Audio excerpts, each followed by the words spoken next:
In his past life, Kim Jun-sung was an ordinary child, but when he was still very young, his parents died, and he began to look for various ways to earn money to pay off all their debts. As a student, Jun-sung never stopped looking for new ways to make money, and it seemed like he had already tried everything. During his college years, Jun-sung became a professional esports player and started making big money by participating in various gaming tournaments, winning big money for winning, which he easily paid off all his parents' debts. But despite all his fame, Jun-sung doesn't want people around him to know that he is a professional esports player, and so he uses the pseudonym Jun-hyuk at tournaments. And in normal life, he tries to disguise himself in every possible way. One school day, Jun-sung was approached by a classmate who was surprised at how Jun-sung was able to master such a difficult curriculum so easily.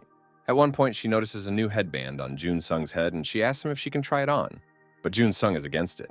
The classmate became very upset, and Jun-sung began to apologize and said that he had a good reason for not taking off the headband.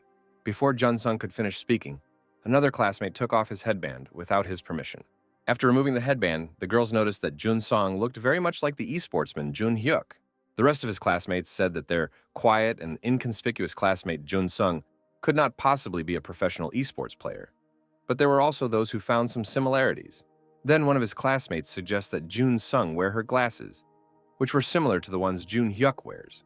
And at that moment, Jun-sung realized that he had screwed up big time. When Jun-sung put on his glasses, all his classmates realized that their quiet classmate was that same Jun-hyuk. Throughout the day, they surrounded Jun-sung with attention, begging him to play with them or telling him that they were his fans who watched all the tournaments he played in. Towards the end of the school day, Jun-sung went up to the roof of the school, where he could finally be alone with his thoughts. The main reason why Jun-sung hid his involvement in professional esports was to make quick money and the attention that would bring him a lot of different inconveniences in his life. At that moment, the same classmate who wanted to look at his headband came to Jun-sung's roof to apologize for what happened, since she didn't know that everything would happen like this. Jun-sung said that everything that happened was not her fault and that she had nothing to apologize for. That same day, Jun-sung was hit by a truck on his way home, and Jun-sung didn't think that his difficult life would end so easily. At the moment of collision, Jun-sung only wished that in his next life, he would be rich and live without any problems. Then Jun-sung was reborn in another world in the body of a newborn child, whom his mother named with the new name, L. At the age of 4, L learned from books that this world had roughly the same feudal system as the Middle Ages. Ella's new mother was a third-class mage in this world, who lost her husband very early. And besides Ella, she had no other relatives or close people. Elle also wanted to master various magical skills to please his mother, and since childhood, he trained hard every day. One evening, Ella's mother, tired but happy, returns home and calls him Ellie. Elle had repeatedly asked his mother not to call him that, otherwise he would stop talking to her. Ella's mother was very upset by what she heard, calling him heartless for yelling at her like that. Elle began to try to apologize to his mother and said that she could call him Ellie, if only she would stop crying. Mom Ella immediately calmed down and began to hug her son, calling him sweet and kind, thereby showing him all her motherly love. The next day, Ella's mother was going to go to the neighboring village to sell Rossetto's tea leaves. Ella's mother decided to warn her son that she was going to the next village, but there was no answer and she thinks that Ella is still sleeping. When Mom entered the room, she saw Elle getting ready to leave, and he said that he wanted to go with her this time. At first, the mother is touched by the fact that her beloved son wanted to take the initiative and go on a journey with her. However, she immediately says that she is categorically against this because on the way they might run into some monsters that would want to eat Ella. At that time, Elle had not yet told his mother that he could use magic. Ella also couldn't shake the thought that he needed to master new spells as quickly as possible, because if he became a 5th-class mage, he would be treated like a viscount. If Elle becomes a 7th-class mage, he will become a powerful and rich mage who can live the rest of his life without worrying about anything.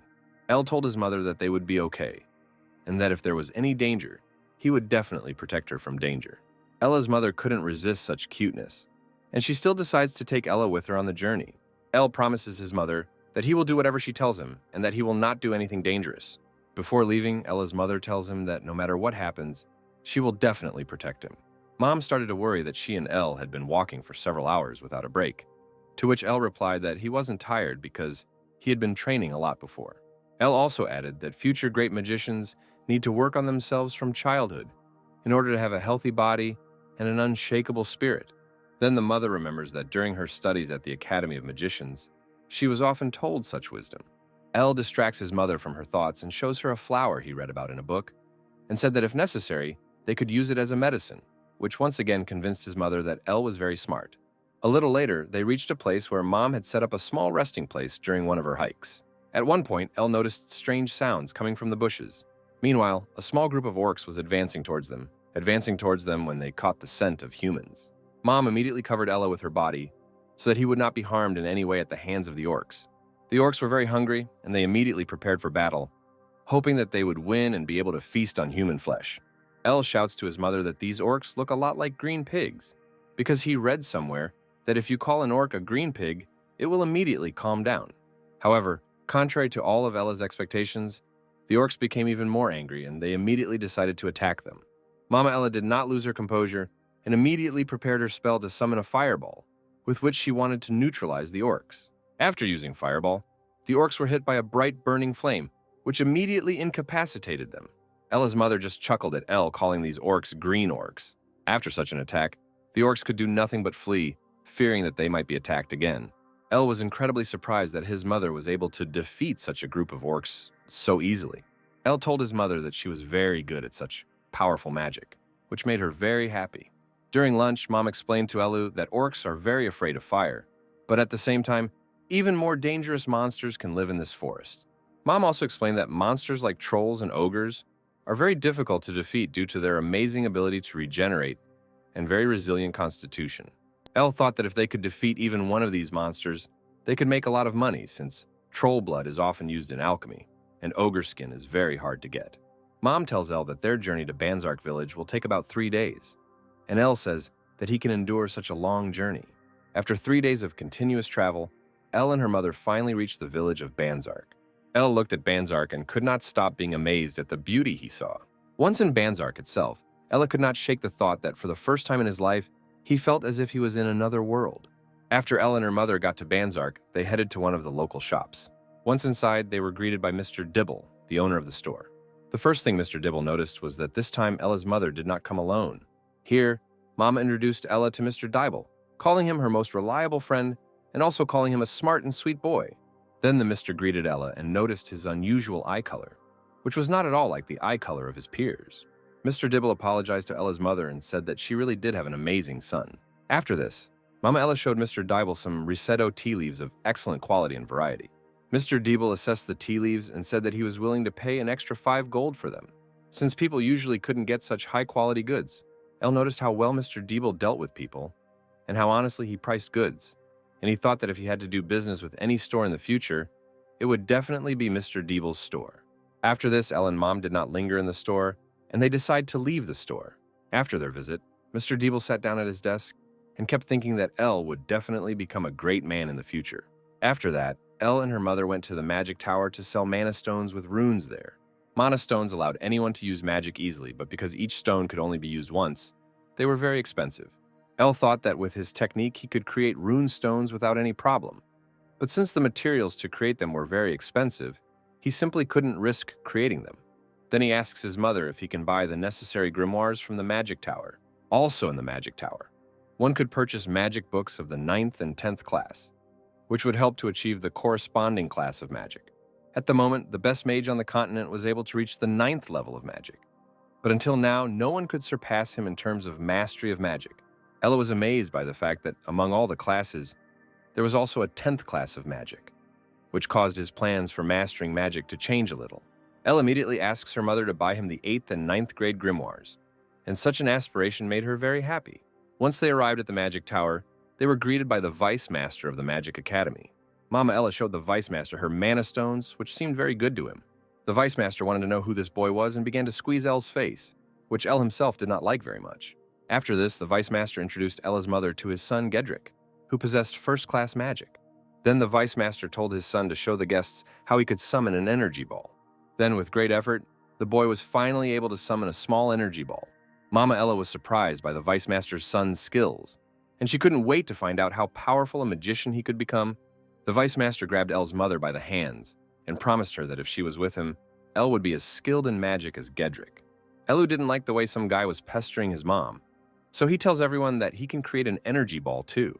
Everyone was shocked by what they heard, and his mother asked Ella why he was telling everyone such things. Then El concentrated all his magical power and began to create a huge energy ball. El created a giant energy ball that was tens of times larger than Gedrick's energy ball.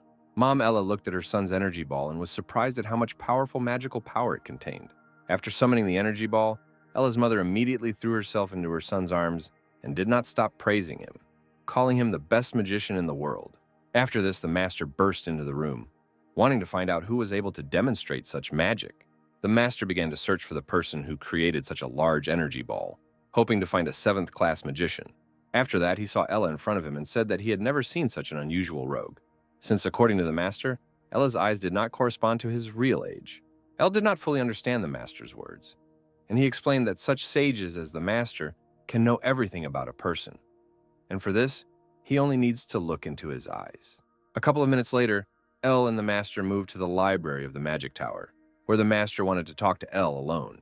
The master told El that his magic was at the 1st level, but his mana was enormous, and he was surprised at how in such a short time El was able to develop his mana so much. The master also told El that in terms of combat skills, a 7th-level mage is comparable to a sword master. But due to the limited mana on the battlefield, mages have a higher chance of dying in battle than experienced knights, and he wanted to know from El how he managed to increase his mana so much. El immediately realized that the master was trying to learn such a powerful magical technique from him just like that. The master was very surprised by such youthful audacity, and he promised to provide Elu with an appropriate amount for such information. The master offered El 10,000 gold coins, with which even his grandchildren would be able to live in luxury and not deny themselves anything. But El refused such a price and said that he needed mana stones and grimoires of the 8th and 9th class. The master didn't understand why he needed all this, but if he needed them so badly, he prepared 100 mana stones and several grimoires. El thanked the master for such a profitable deal for both of them. The master did not understand why, when communicating with El, he had the impression that he was talking to a great magician. Before leaving the library, El asked the master not to tell anyone what El had given him. When El and his mother returned home, his mother began to question him about how he was able to use such magic in such a short time. In his past life, El spent all his free time studying because he wanted not only to study in college, but also to live well in the future. Of all the school subjects, he liked mathematics the most, and he got incredible pleasure after solving any difficult problem. Once in this world, El noticed that the magic formulas here were a little more complicated than mathematical ones, and it was precisely because he remembered these mathematical formulas from his past life that he was able to reduce the time it took to use magic to a noticeable minimum. Of course, El couldn't teach his mother mathematical formulas, so he decided to provide her with ready-made magic formulas, with which his mother could use her spells with the same power in much less time. Mom Ella couldn't help but be happy that she had such a smart son, and she asked to teach him some other different techniques. After 2 years, El and his mother moved closer to the Banzark Magic Tower, and his mother was able to become a 4th-level mage. One day during one of their trips to Banzark, El and his mother came across slave traders who were holding 2 emaciated girls. El and her mother could not allow this to happen, and they decided to punish this group of slave traders. Mama Ella was a very conscientious woman, and she could not allow such behavior. Mama Ella decided that it was simply useless to have any dialogue with such people, and she decided to use her magic against them. El decides to help her mother and also uses her magic against the villains, as a result of which all the slave traders fled, leaving the girls alone. After such an attack, El and her mother removed all the shackles from the exhausted girls and said that they were now safe. Ella's mother learned from the girls that they wanted to find their families, but when they said they had nowhere to return to, she allowed them to live with her and Ella. Many years passed. Ella was already 12 years old, and he, his mother, and these girls lived together in peace and harmony. One such day, Serena, one of those girls, decided to wake up Ella using the wind magic she had mastered. Ella woke up and was surprised at how Serena was able to improve her magical skills in such a short time. Serena said that at first it was hard to master any magic, but each time she found it more and more fun and interesting to learn new spells, and over time, learning magic stopped being some kind of tedious activity for her. When El went down to the first floor, he noticed that Kana, the second girl, was not home. Serena said that Kana has been going outside more and more lately to practice her sword skills. At that moment, Kana returned back to the house and greeted Ella and Serena. El greeted Kana and praised her, telling her that her skills were getting better every day. Kana said that every time she swings her sword, she feels like she's getting stronger each time. At first, Kana wanted to show off her skills to Ella and Serena, to which Ella politely said that he would be happy to evaluate her fighting skills when they went outside. Kana and El were about the same age, while Serena was 2 years older than them. and it seems that they were previously isolated from the rest of the world, and that they had a very difficult life before.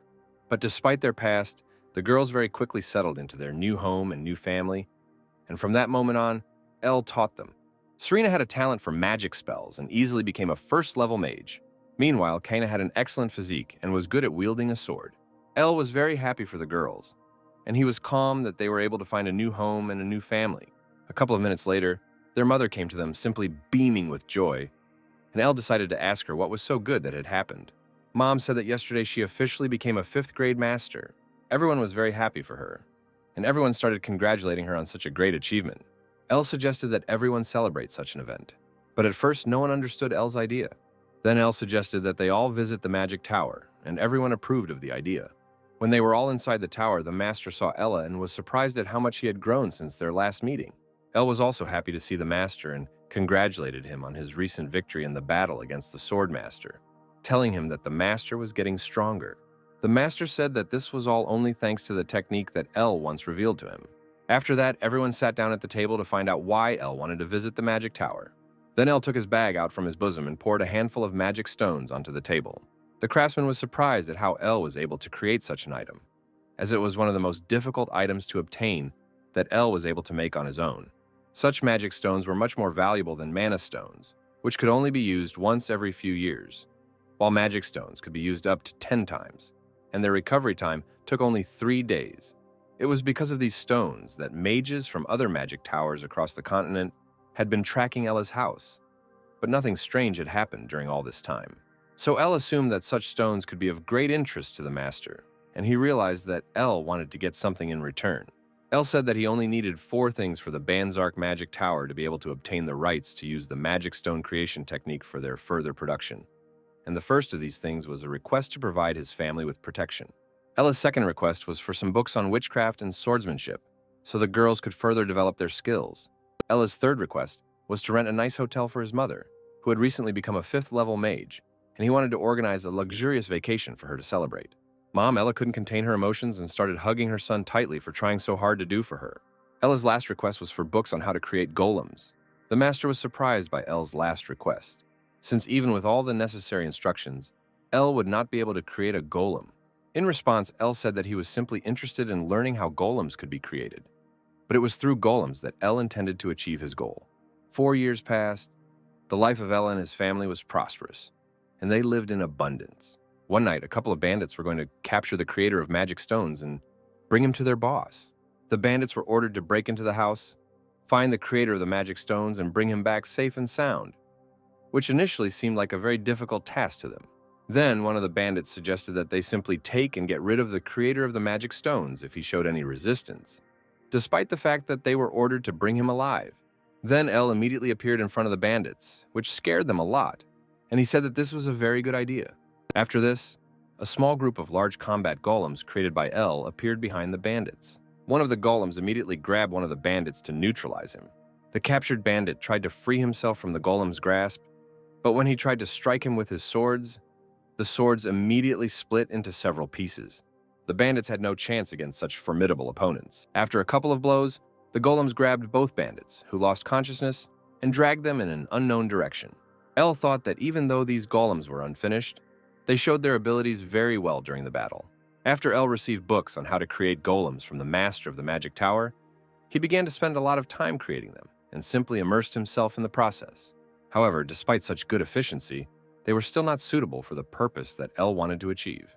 After this, Elle decides to clean up the traces of the bandits' blood that the golems left behind, so that her mother and the girls do not see these traces. The next morning, Serena woke up early as usual and had already started making breakfast for everyone. Elle greeted Serena and acted as if nothing strange had happened yesterday. A little later, Kana also came home and was practicing her fighting skills again. Kana offered to show Elle her new fighting techniques that she had learned on the street during training, but Elle said that he would definitely watch her techniques later. Elle was glad that everything was going as usual today, after which he decided to ask the girls where their mother was now.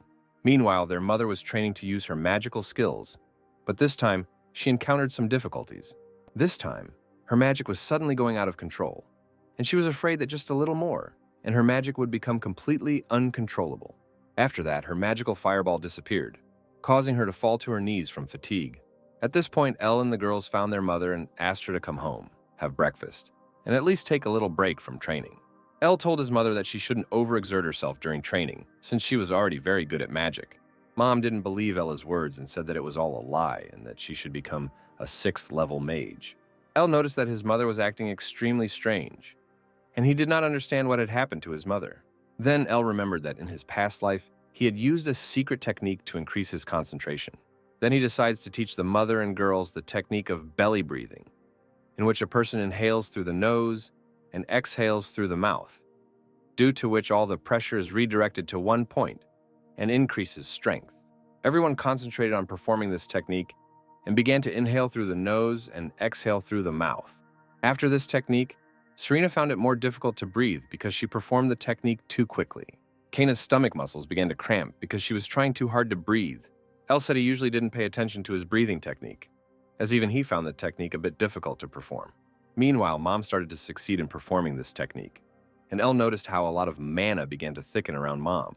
Mom was only thinking about how Elle was able to learn such a technique on his own, without anyone's help, and at the same time teach such a technique to her and the girls, and that she must become stronger so that they all could live happily.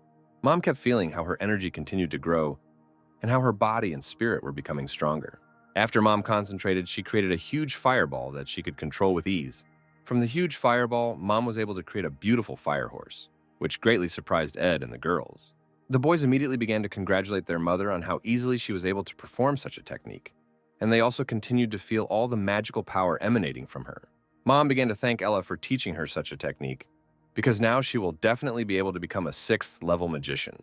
Elle was glad that his mother had a smile on her face again and that she was doing well again. A little later, everyone returned home to discuss over lunch how Mom was one step closer to a new class. But despite this, Mom was worried that lately Elle had increasingly begun to isolate himself in the workshop, which is why they began to communicate with each other less and less. At this point, Elle returned to the workshop right after lunch, where he was thinking about how difficult it was to create the strongest golem on the continent. Elle still planned to create an artificial monster that could have independent thinking. One of the most difficult stages in creating such a golem was mastering very complex mental magic, which is only available to 8th grade mages. The only way for Ella to survive in his class was to use dark magic, in which he had to combine all of his most sinister thoughts and emotions. But despite the fact that Elle understood all this very well in theory, in practice Elle was too low class. Also, such magic would not give him any effect, since the entire effect is only available to 7th level mages. Due to these complications, Elle was unable to put his original plan into action, and he first needed to reach the 7th grade. Suddenly, Serena entered the workshop to remind him about the beginning of magical training. Elle remembered that Serena was having trouble mastering some of the basics. Serena said that she didn't fully understand the nature and essence of mana, but Elle didn't quite understand what Serena meant. At first, Serena tried to explain to Elu that he could feel a magical response when mana filled his body. Serena also said that most likely it all depends on the type of mana, since each time she feels several types of mana at once, which gather in her into a single clot. Here, Elle thought about the fact that mana can actually differ in different types and characteristics. Serena said that these were just her guesses, and that most likely her words should not be taken seriously.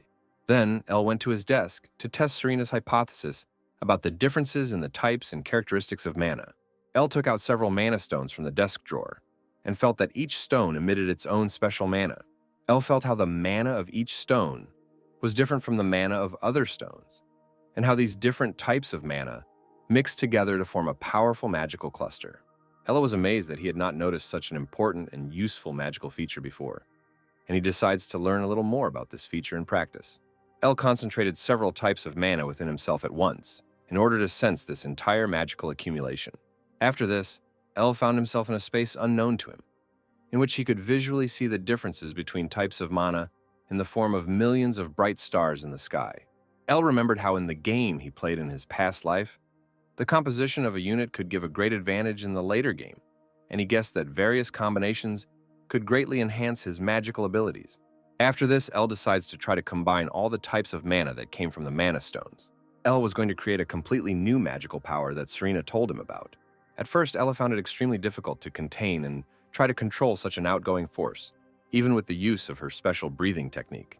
But despite all these difficulties, Elle was counting on the fact that if he succeeded, it would be much easier to get into the 7th grade. After combining so many types of mana, El mentally found himself in a kind of sanctuary, in which even more types of mana created even more stars. In this sanctuary, El saw a bright silhouette of a bird, the light from which was many times brighter than from any star in this space, and El followed this bird. When El woke up, Serena was in front of him, and she started to worry about him and tried to wake El up. Serena told Elu that a powerful vortex appeared around him, causing him to lose consciousness and fall to the floor. By this time, Serena was starting to get worried as El stopped responding to her excited cries. When El fully regained consciousness, he noticed that his class had improved. El was very grateful to Serena for telling him that there could be multiple types of mana in this world. Serena just looked at Ella and thought about how amazing he was, and how much effort he put into becoming stronger. Then Serena decides to ask Ella what kind of magic class he got. Serena also noticed that Ella's magical aura was much larger and stronger than her mother's, to which Ella asked Serena to keep it all a secret. Meanwhile, El thought that it was time for him to move on to the next stage of creating the most powerful golem. At that moment, Mom was sitting on the hill and looking at the house, thinking that it was a beautiful place.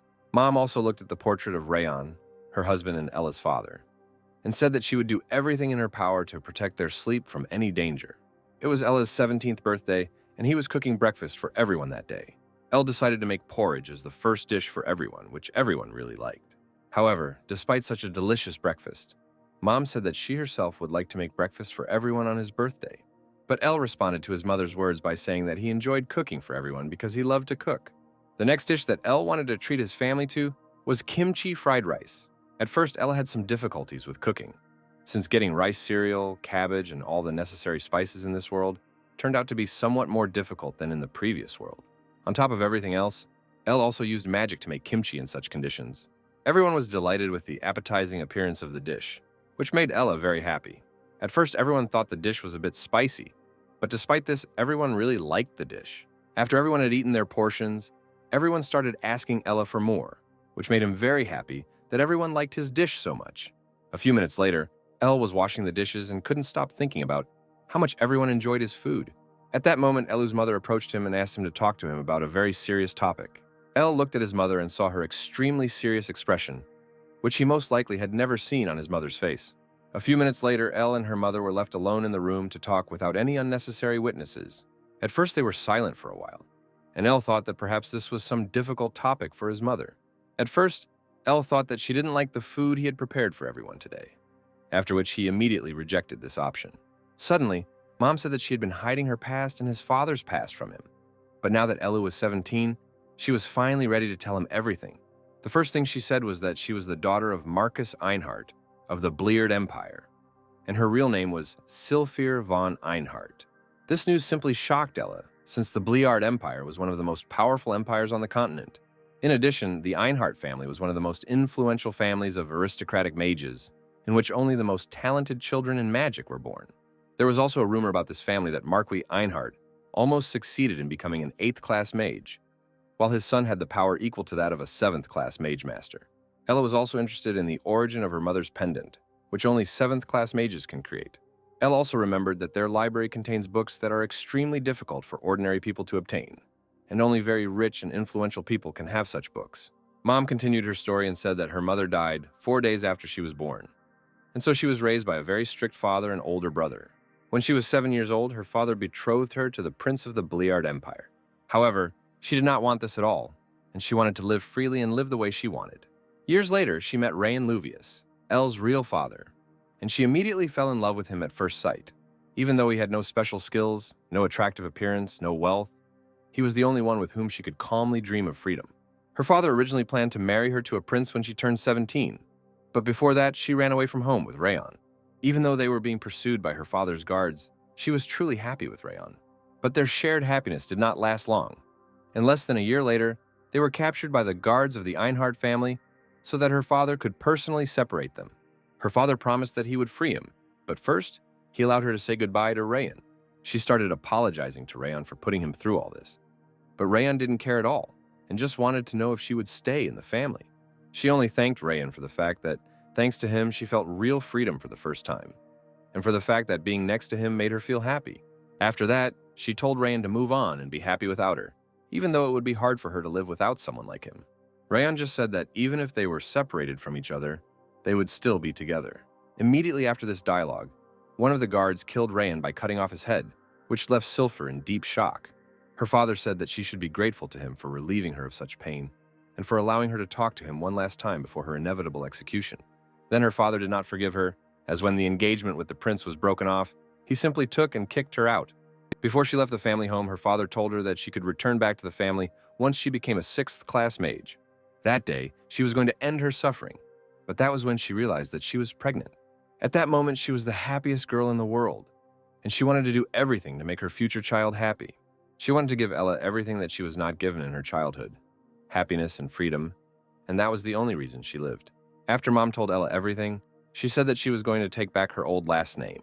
Now that she has reached 6th grade, she can finally return back to her family, where she will definitely be accepted. She said that everything there is much better than here, and that there she can give him something more suitable for Elle to continue studying magic, and she invites Elle to return there together. Elle didn't understand why his mother wanted so much to go back to those terrible people who had kicked her out and left her alone in such a difficult moment.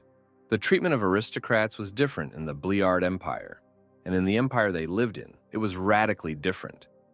Since families like the Einhart family were in the same social position as the imperial family, Mom said that she wanted Elle to continue his magical training in the more favorable conditions that the Einhart family could provide, and she asked Elle to think about it. Elle said he would definitely think about such a proposal later, but now he had to go. The mother was glad that her son now knew the whole truth, which gave her an incredible spiritual relief. After such a difficult conversation, Elle hugged his mother, which made them both feel much better after such a conversation. When Elle came out of his mother's room, he saw Serena and Kana standing near the door, having overheard their entire conversation. Serena and Kana were worried that, because they served Elu and his mother as slaves, the Einhart family would not want to accept both of them. Elle reassured the girls and told them that he could introduce them to the Einhart family as registered mercenaries, and then they could be together as well. The girls immediately calmed down and thanked Ella for such a brilliant idea. After this, Elle told the girls to start packing their things, while he had to go to a place that his mother shouldn't know about. Elle was fully aware that there was no way he could dissuade his mother from returning. After some time, Elle decides to visit Mr. Dibble's store, whose business continued to flourish.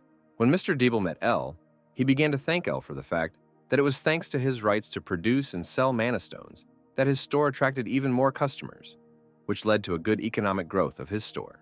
Elle wanted to ask Mr. Dibble if he could get any information. Mr. Dibble said that he had his own partnerships with all the information guilds on the continent, and that he could even tell about the secret treasures of the royal family. Then Elle asked Mr. Dibble to tell him everything about the Einhart family of the Bliard Empire.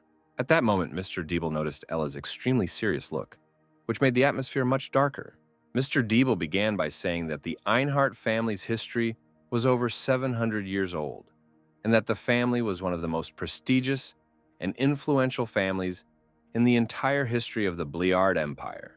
Also, during the entire existence of the Einhart family, as many as 3 8th-level mages were born into it.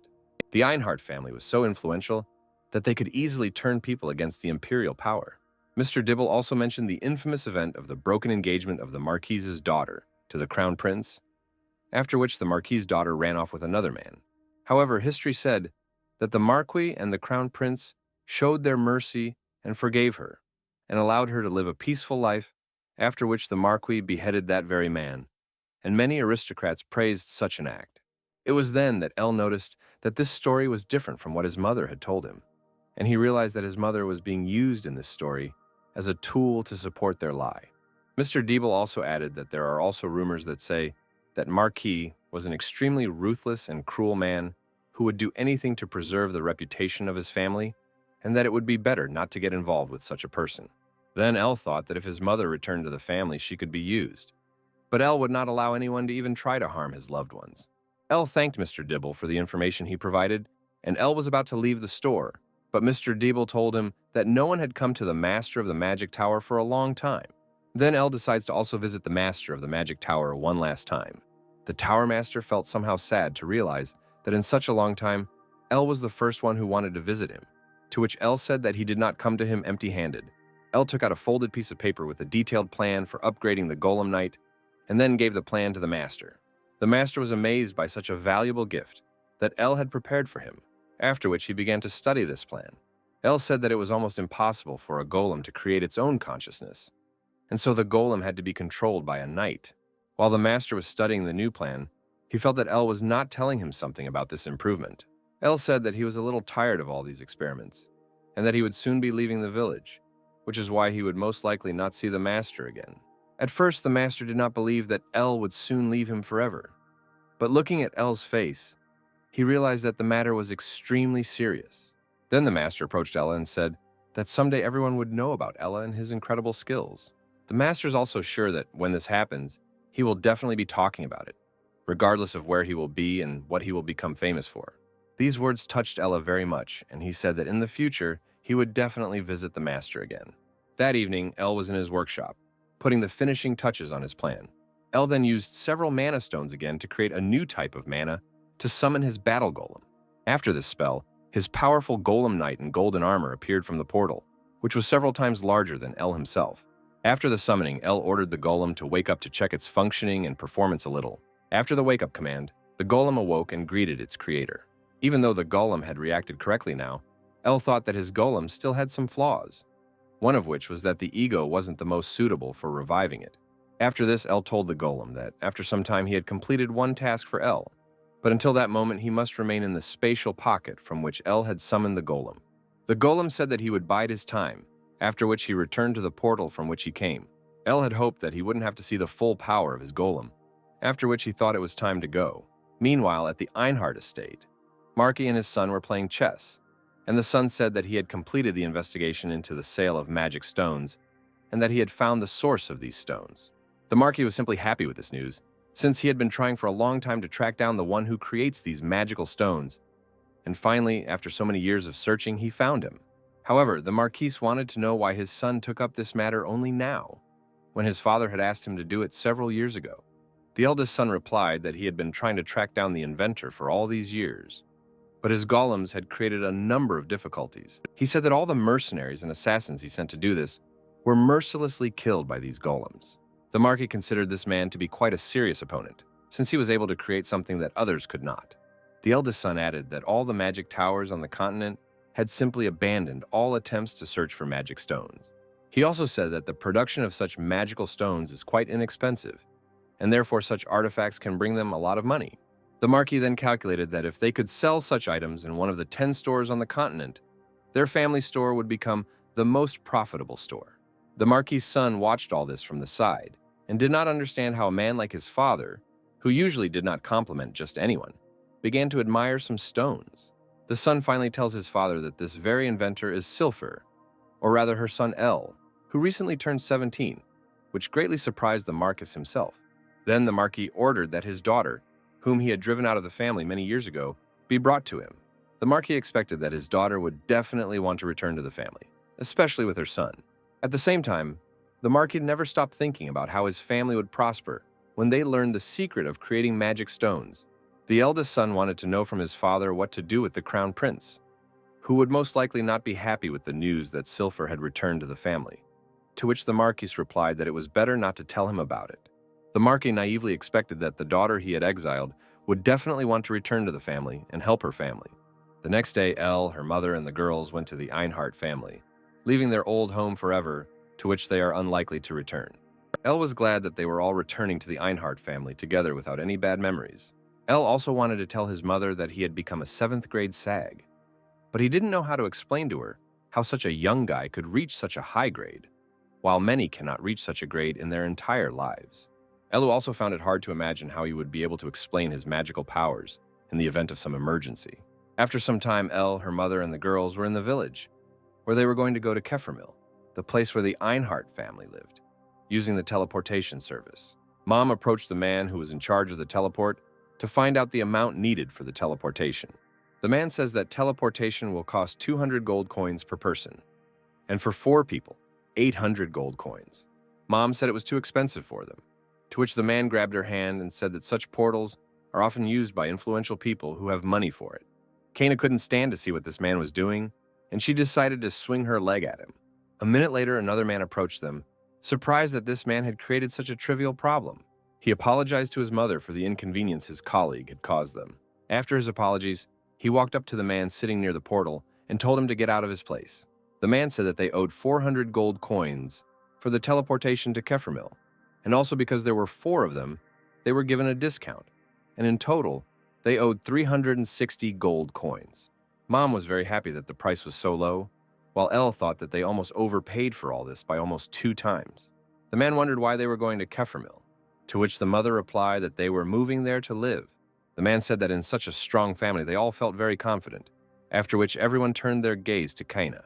Within a minute, everyone was standing on the teleportation device, and everyone was ready to move to Kefirmil.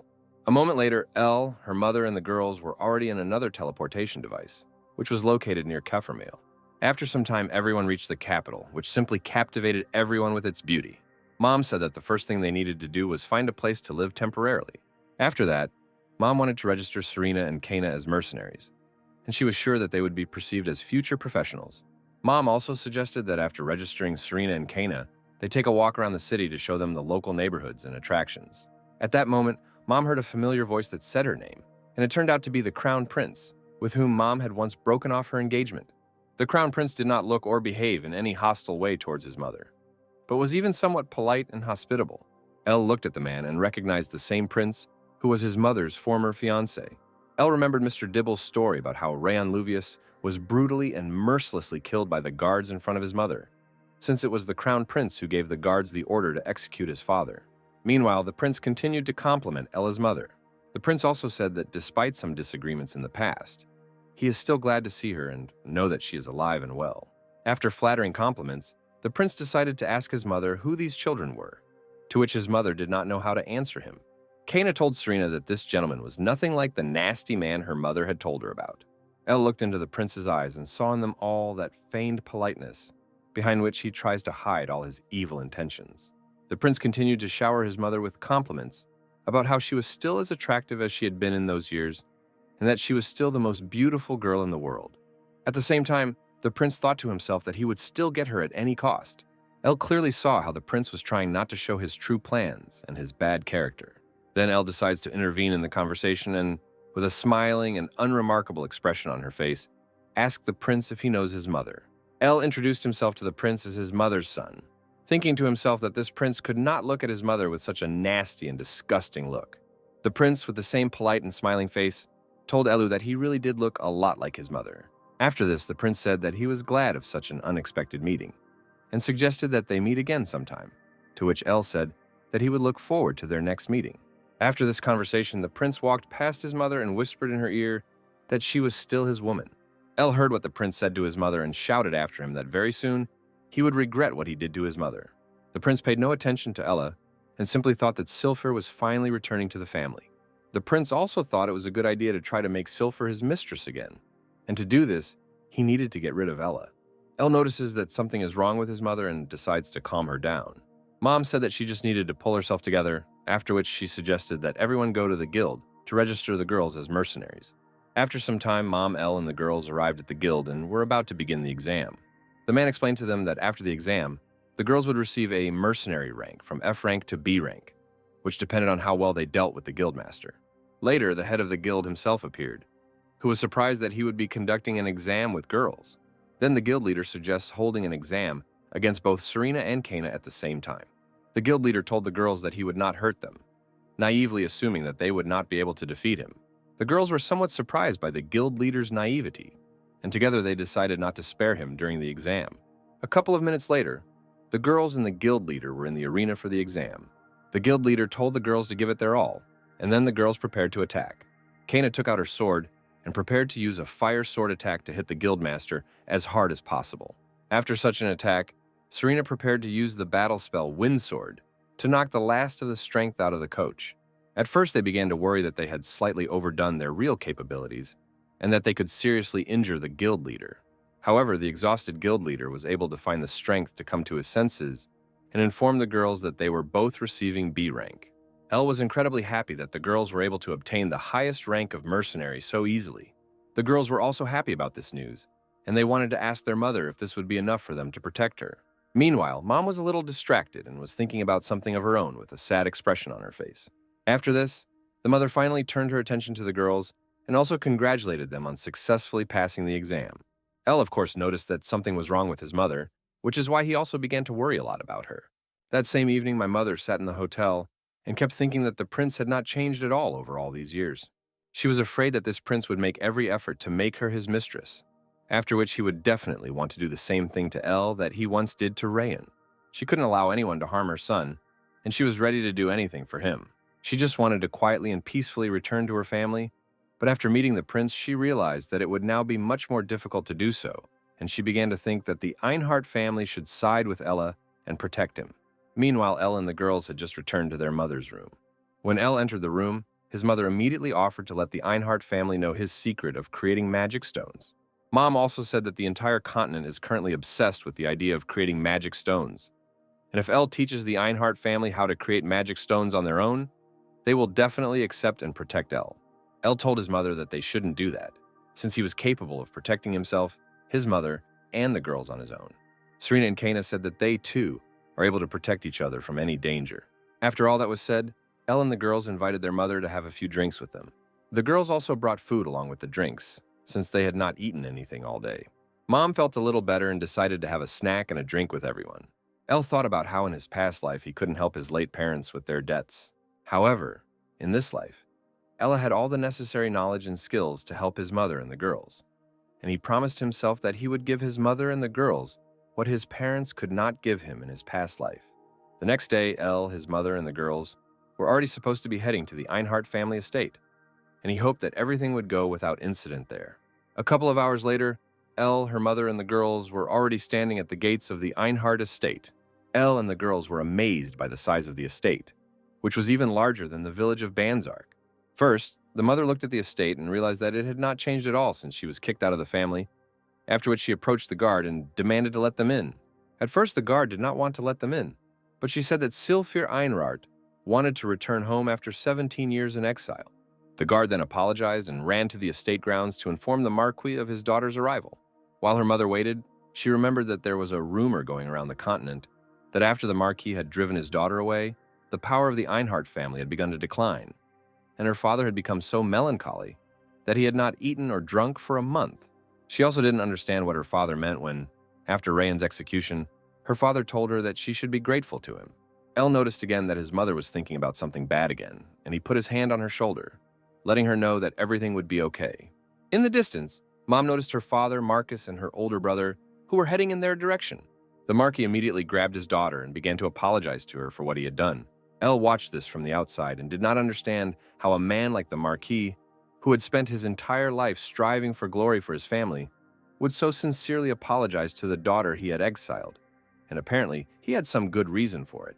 A little later, the Marquis notices his daughter Ella and asks her who this young man is.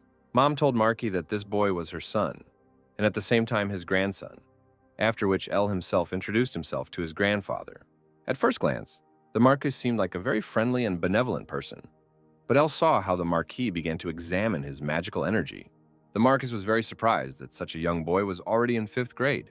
The Marquis continued to examine Elle's mana, and Elle kept thinking that he couldn't let the Marquis find out that he was actually a 7th grader. At one point, Sylfir's elder brother suggested continuing such a pleasant conversation inside the estate, and the Marquis supported this idea, after which everyone headed to the estate. A few minutes later, Elle, his mother, her older brother, and Marquis were sitting at the dining table having a family conversation while Serena and Kana were sent off to rest. The Marquis decided to immediately ask his daughter if she was the creator of the magic stones. At the same time, the Marquis thought that when they learned the method of creating magic stones, their fortune would double, which would make their influence even greater, and then the Einhart family would become the most powerful on the continent. Elle looked at the Marquis and saw all his greed in his eyes, suspecting something was wrong. The Marquis told Sylfir that now that she had returned to her family, she must contribute to that family as it was her duty. Sylfir said that first, her father must acknowledge Ella as a new member of the Einhart family. Sylfir said that it was her son who developed a new way to create magic stones, and that she had nothing to do with the creation of magic stones. She also pointed out to her father that when he looked at Elle, he saw him as a 5th-class master, from which Elle concluded that she also noticed how her father looked at him.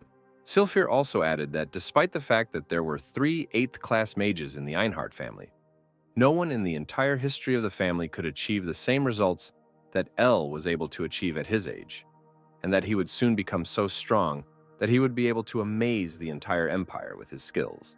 Sylfir also said that with such genius of Ella, the Einhart family will be able to become not just the most influential family in the Bliard Empire, but even the most powerful family on the entire continent. Afterwards, Sylphir asked her father if he was willing to accept her son as a new member of the Einhart family, to which the Marquis replied that it was too big a decision to make now. Sylphir interrupted her father and said that she came here specifically to make him one of them, and that they had to make a decision right now, which greatly surprised her father. Sylphir said that if they couldn't make a decision, then Elle wouldn't reveal the secret of creating magic stones to their family. The Marquis was very much struck by how strong and determined a character her daughter had developed, and he said that he would think about it. After this conversation, Elle decides to take a walk around the estate and talk to her about what happened to her during the conversation. Mom just said that everything would be fine and that Elle shouldn't think about it. While Elle and her mother were walking around the estate, they met Serena and Kana. Mom immediately began hugging the girls and apologizing to them for having to leave them alone. The girls said that they were also very worried about them, after which their mother wanted to show the girls their rooms. Elle decides to stay in his room alone, where he couldn't stop thinking about how his mother spoke so boldly and didn't think that the Marquis would approve of her conditions. After all his thoughts, Elle summoned his magic glasses, which made it easier for him to concentrate. These glasses also reminded Elu of his past, in which he was a professional e-sportsman. These magic glasses also allowed Ella to see various magical flows, and he decides to check what the Marcus was really up to. Then Elle decides to follow her grandfather a little, but before that he decides to use invisibility magic, so that he doesn't notice him at the wrong moment. In a matter of seconds, Elle was already near the Marquis's room, from which he could learn all the details of his true plans. The Marquis told his eldest son that Ella had enough skills and abilities to become a new member of their family. However, the fact that Elle was in 5th grade at 17 years old did not change the fact that he grew up in a different country and therefore would be a stranger to their family.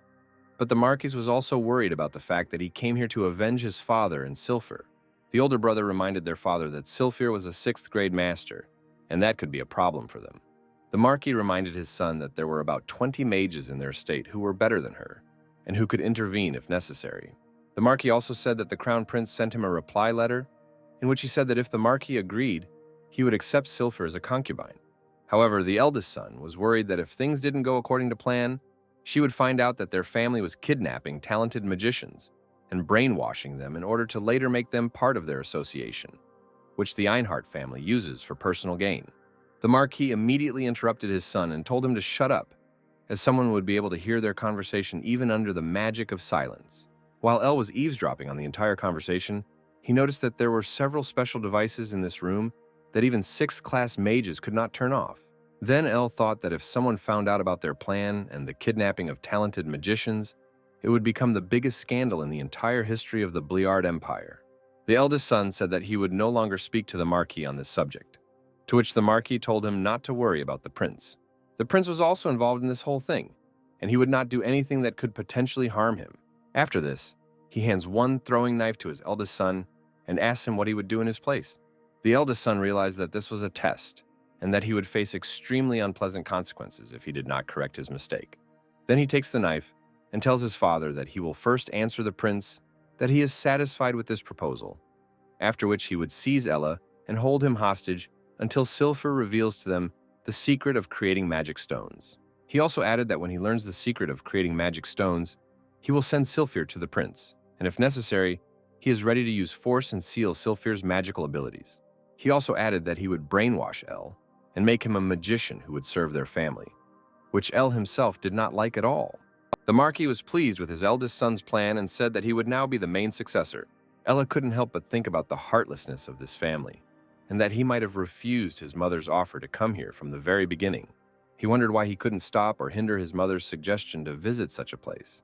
Instead, Al realized that he was intoxicated by his superiority over others, and thought that he wanted to make everyone happy, no matter the circumstances. Besides, he wanted to respect his mother's decision, and now this was the result of that. Al could live with them trying to use him. He already suspected something in that direction. However, he could not forgive them for wanting to hand over his mother to the prince. Al became even more angry, which made him become a little careless. The Marquis realized that someone in the room was under an invisibility spell. Surprised, he wondered if the man had been there all along, and was surprised that he had not noticed or recognized him, and asked out loud who was hiding in the room. Then Al reached out and prepared a spell. The Marquis and his son noticed the surge of magic, but they had no time to react, because El had already finished using his modified Seed of Infinite Flame spell and released it. El revealed himself, which visibly surprised the Marquis and his son, who wondered if he had overheard their entire conversation, as the spell had a slight delay and exploded after a few seconds. The Marquis looked shocked when he realized what was about to happen. There was a powerful explosion, and a large fireball shot up through the roof of the estate into the sky. The first explosion was immediately followed by another, just as big, which tore everything apart. The earth was completely scorched by huge explosions, and the air was filled with ash and smoke. However, Marquis and his son did not appear to have any visible direct injuries from the blast. The Marquis was amazed by the spell I cast.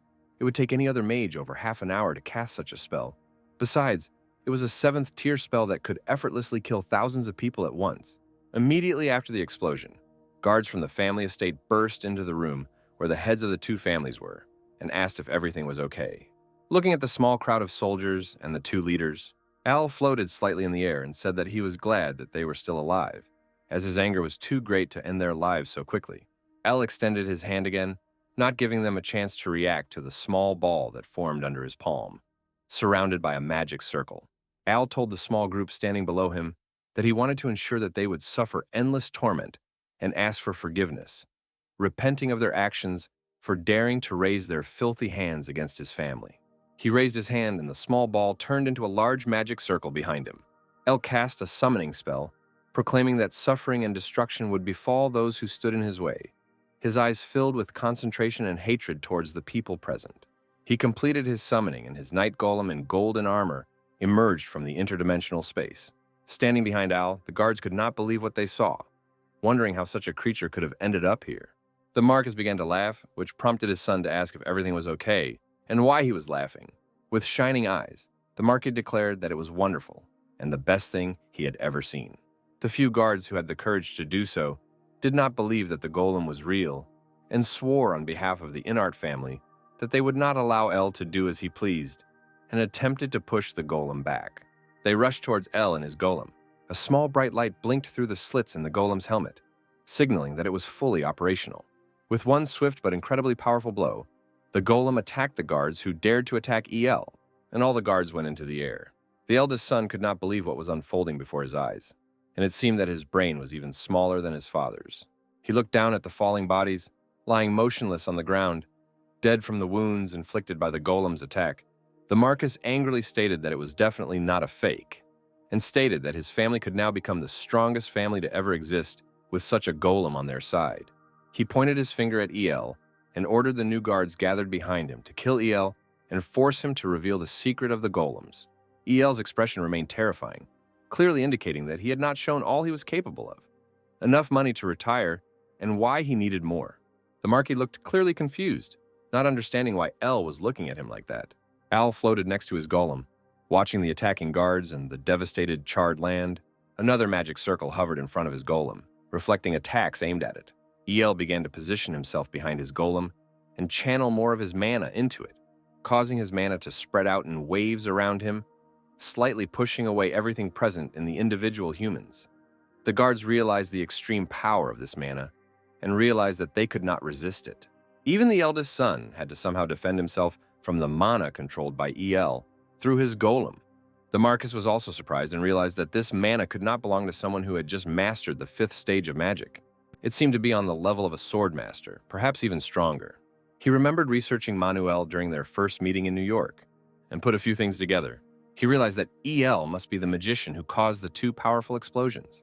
He wondered if it was possible that El was actually at the 7th stage of magic. When El realized that the Marquis had finally realized how strong he really was, he couldn't help but grin confidently. The Marquis became angry, put his hands together, and also prepared a spell. Soon after, he cast his spell on El, and El looked completely unperturbed and continued to float in the air, undisturbed. Al calmly raised his hand and directed some mana, and without much effort, he created a spell that allowed him to repel the attack. The ground beneath him burned, and the battlefield was raging in flames. Al was very angry and looked down, and below were the grandfather and uncle, who realized that they were not worthy of such a name. As Al was about to say what Marquis intended to do to them, he heard his name, as only his mother had called him Ellie on the battlefield. His mother, now joined by his sisters Serena and Kana, looked at El incredulously and couldn't believe what she saw. She asked him what happened. El looked sadly at his mother and said her name. He wondered why she was here and didn't want her to know what was going on and the terrible plan her brother and father had for her. But remember the plan his mother's brother had come up with to get information from him about the magic stones and what he intended to do with his mother afterwards. He also thought about how their father, as the head of the family, applauded and praised him for it. Al's mother called out to him again, asking him to answer. She saw how El looked and realized that she had never seen him so angry. Knowing that something must have happened to upset her son so much, Al continued to look silently at his mother and brothers and sisters. Then he took a deep breath, realizing that he now had no other choice. He raised his hand again and formed a small sphere around which many magic circles revolved. These magic circles grew and pulsated outward. The Marquis recognized this as the magic of capture, and he was alarmed, wondering if El had recorded his conversation with his son, where they hatched their plan. In a panic, the Marquis quickly turned to his son and ordered him to kill El immediately, explaining that he was the one who had just caused the explosions. In anger, since she received no answer from her son, Silver asked her father what was going on and why he ordered El to be killed for no reason. He told her to shut up. The Marquis found himself in a prediction, and it took him time to adjust to the situation and think. Silver told him that El was his grandson, appealing to his good heart, hoping that he would change his mind about killing him. However, the Marquis seemed unperturbed and ordered his guards and son to hurry, warning them that El was a high-ranking mage. The guards were standing in a large group in front of El again, pointing their swords at him and preparing to fight. El looked relatively unfazed and simply ordered his golem to defeat the guards without killing them. The golem extended his hand, creating a golden sword, and assuring his master that he understood, accepted the command, and would carry it out to the best of his ability. His slightly chubby golem's summoned sword glowed as bright as the sun and sparkled like the stars in the night sky. He held it in his right hand, while El floated slightly to the side to give his chubby golem some space. The fighting spirit of the guards and warriors of the Einhart family was not broken together. They raised their swords and proudly shouted their battle cry. Their first mission was to destroy the summoned sword. However, Al knew that this attempt was impossible. Since the golden sword was the symbol of his golem, it was forged from pure dwarven steel, with very few impurities and coated with a magical metal for enchanted seals. The front of the blade was also coated in gold and infused with a spell to reflect the blow upon impact. In addition, it was reinforced with special sharpening magic to further enhance its existing power. El realized that, just like in his previous life, it was important to regularly upgrade his strongest unit to keep it effective. He was more of a realist than an idealist, and knew he had to push his golem's capabilities to the limit. The guardians and knights of the Einhart family remained in their battle formation, continuing to point their swords at El and his golem, channeling their energy. Golem El swung his flame-enchanted sword. A massive gold shock was created, and a wave broke through the ranks of the knights, forcing them to defend themselves from the swing's counter-reaction. Even the Marquis and his son couldn't believe what they were seeing, amazed by the power of the slightly plump golden golem El. One of the guards warned not to underestimate this, taking up a fighting stance again. The golem struck a golden blow and flew towards the army of guards, splitting the sword in half and disrupting their battle formation. The golden golem continued to grow, and its shadow loomed over the heads of the guards. Upon seeing the golem up close, they realized its true size and the overwhelming power they were actually facing. However, some guards did not lose hope and urged their comrades to obey the orders of their master, not to panic and not to surrender. Another guard noticed, following his friend, the brave words of their fighter, who managed to ride out onto the battlefield inside the house on a horse. His horse was also adorned with light golden armor, and he himself was dressed in typical silver knight armor, adorned with a red cape. El realized that this knight must be the leader and captain of the knights. Furthermore, he realized that this captain must be at the end of the swordmaster rank. The captain knelt before the Marquis and apologized for being late. However, the Marquis urged him to get to work immediately and defeat El and his golem. The knight captain raised his head and said that he would do it immediately, saluted and lowered his hand. The visor of his helmet and introduced himself. He explained that he was the knight captain of Marxia. The Einhart family and drew their sword. He enveloped his sword in a kind of mana, raised it, and thereby raised the fighting spirit of his subordinate knights, and called upon them to now destroy the enemy together. El realized that the situation was going to get more serious, but he spoke quietly and calmly to his golden golem, asking it to switch to the second level. The golem replied that his seal had been successfully removed and was covered in golden light. At first his arms became a little thinner, followed by a head on the shoulders, and finally, the rest of his body now looked much more flexible, quick and strong, ready to continue protecting El. Moreover, since he was now somewhat thinner, he seemed even more frightening and aggressive. The guards who had rebelled against El and his golem knight were surprised by the sudden transformation. However, Al already knew that this was not all that had changed in his golem, and that the real changes were yet to come. Since the sword disappeared during the transformation, Golem had to summon it again, and it reappeared in his hand, enveloped in flames. He grabbed the sword and prepared for battle, taking a fighting stance, and the blade of the sword underwent some changes and was filled with much more energy than before. The Knight Leader realized that this must be an aura blade, which was actually much more powerful. El's golem swung his sword to the side and stepped forward without any visible protection, heading towards the army standing before him. The captain did the same, waving his sword, and asked if he looked so weak that he could approach without any cover. Both of them prepared to strike and simultaneously clashed their swords, causing a huge recoil and shaking the ground. The strike of two swords illuminated the surroundings, causing all participants to cover their eyes from the bright light. Only El continued to watch the spectacle in full focus and still filled with immeasurable hatred for the Marquis and his son. When the bright light of the sword battle faded, the captain was left bleeding, while El's golem stood before him unharmed. The knight captain's bloody blade became lodged in the ground, and he fell to the floor and died from his injuries. He couldn't believe what had just happened and that he had failed. His injuries were so severe that he died at that moment. The guards standing below him could not understand how their leader was easily destroyed with one blow, and lay on the ground, which noticeably shook the morale of the army. However, the golem did not stop, and immediately launched another attack. He swung his sword, releasing a flaming energy blade, and again attacked the Marca, his son, and the army behind him. However, the army behind them was still hit by the attack, and soldiers were sent flying across the battlefield. The Marquis and his son were forced to look down at the bodies of their guards, and realized that these weak guards had died too easily and quickly. El also noticed that reinforcements for the family heads were approaching again, and he saw several mages in black robes advancing forward on the battlefield. He did not want to leave the matter alone and was already planning his next steps before he could put those plans into action. He turned to his mother and summoned the sphere containing his recorded memories. He explained to her what he was going to do about it and asked if she was ready to see the truth. She replied that she was indeed prepared and knew that her son Al had a good reason for behaving the way he did. She knew that there must be something important in her son's memories that prompted him to attack the entire Einhart family, including her father and brother. El handed her a small sphere with his memories, and Marquis noticed this, but he knew he had to intervene, and his daughter should not see this under any circumstances. He looked at Golem El and realized that he would not be able to pass by him, since the Golem's abilities far exceeded his own. Moreover, he realized that even if El was a 7th level mage, he, his son, and the family mages only had a small chance of stopping him. In desperation, he realized that even if he managed to escape and elude El, his own family, which he had created with his own hands and strengthened at any cost, would be destroyed. El cast a protective spell to shield his mother from outside influence, allowing her to peacefully watch her son's memories. His mother was then imprisoned in a square cube, designed to protect her from all dangers. In a panic, Serena and Kana called out to their mother, but they could not see inside the cube as its walls were darkened.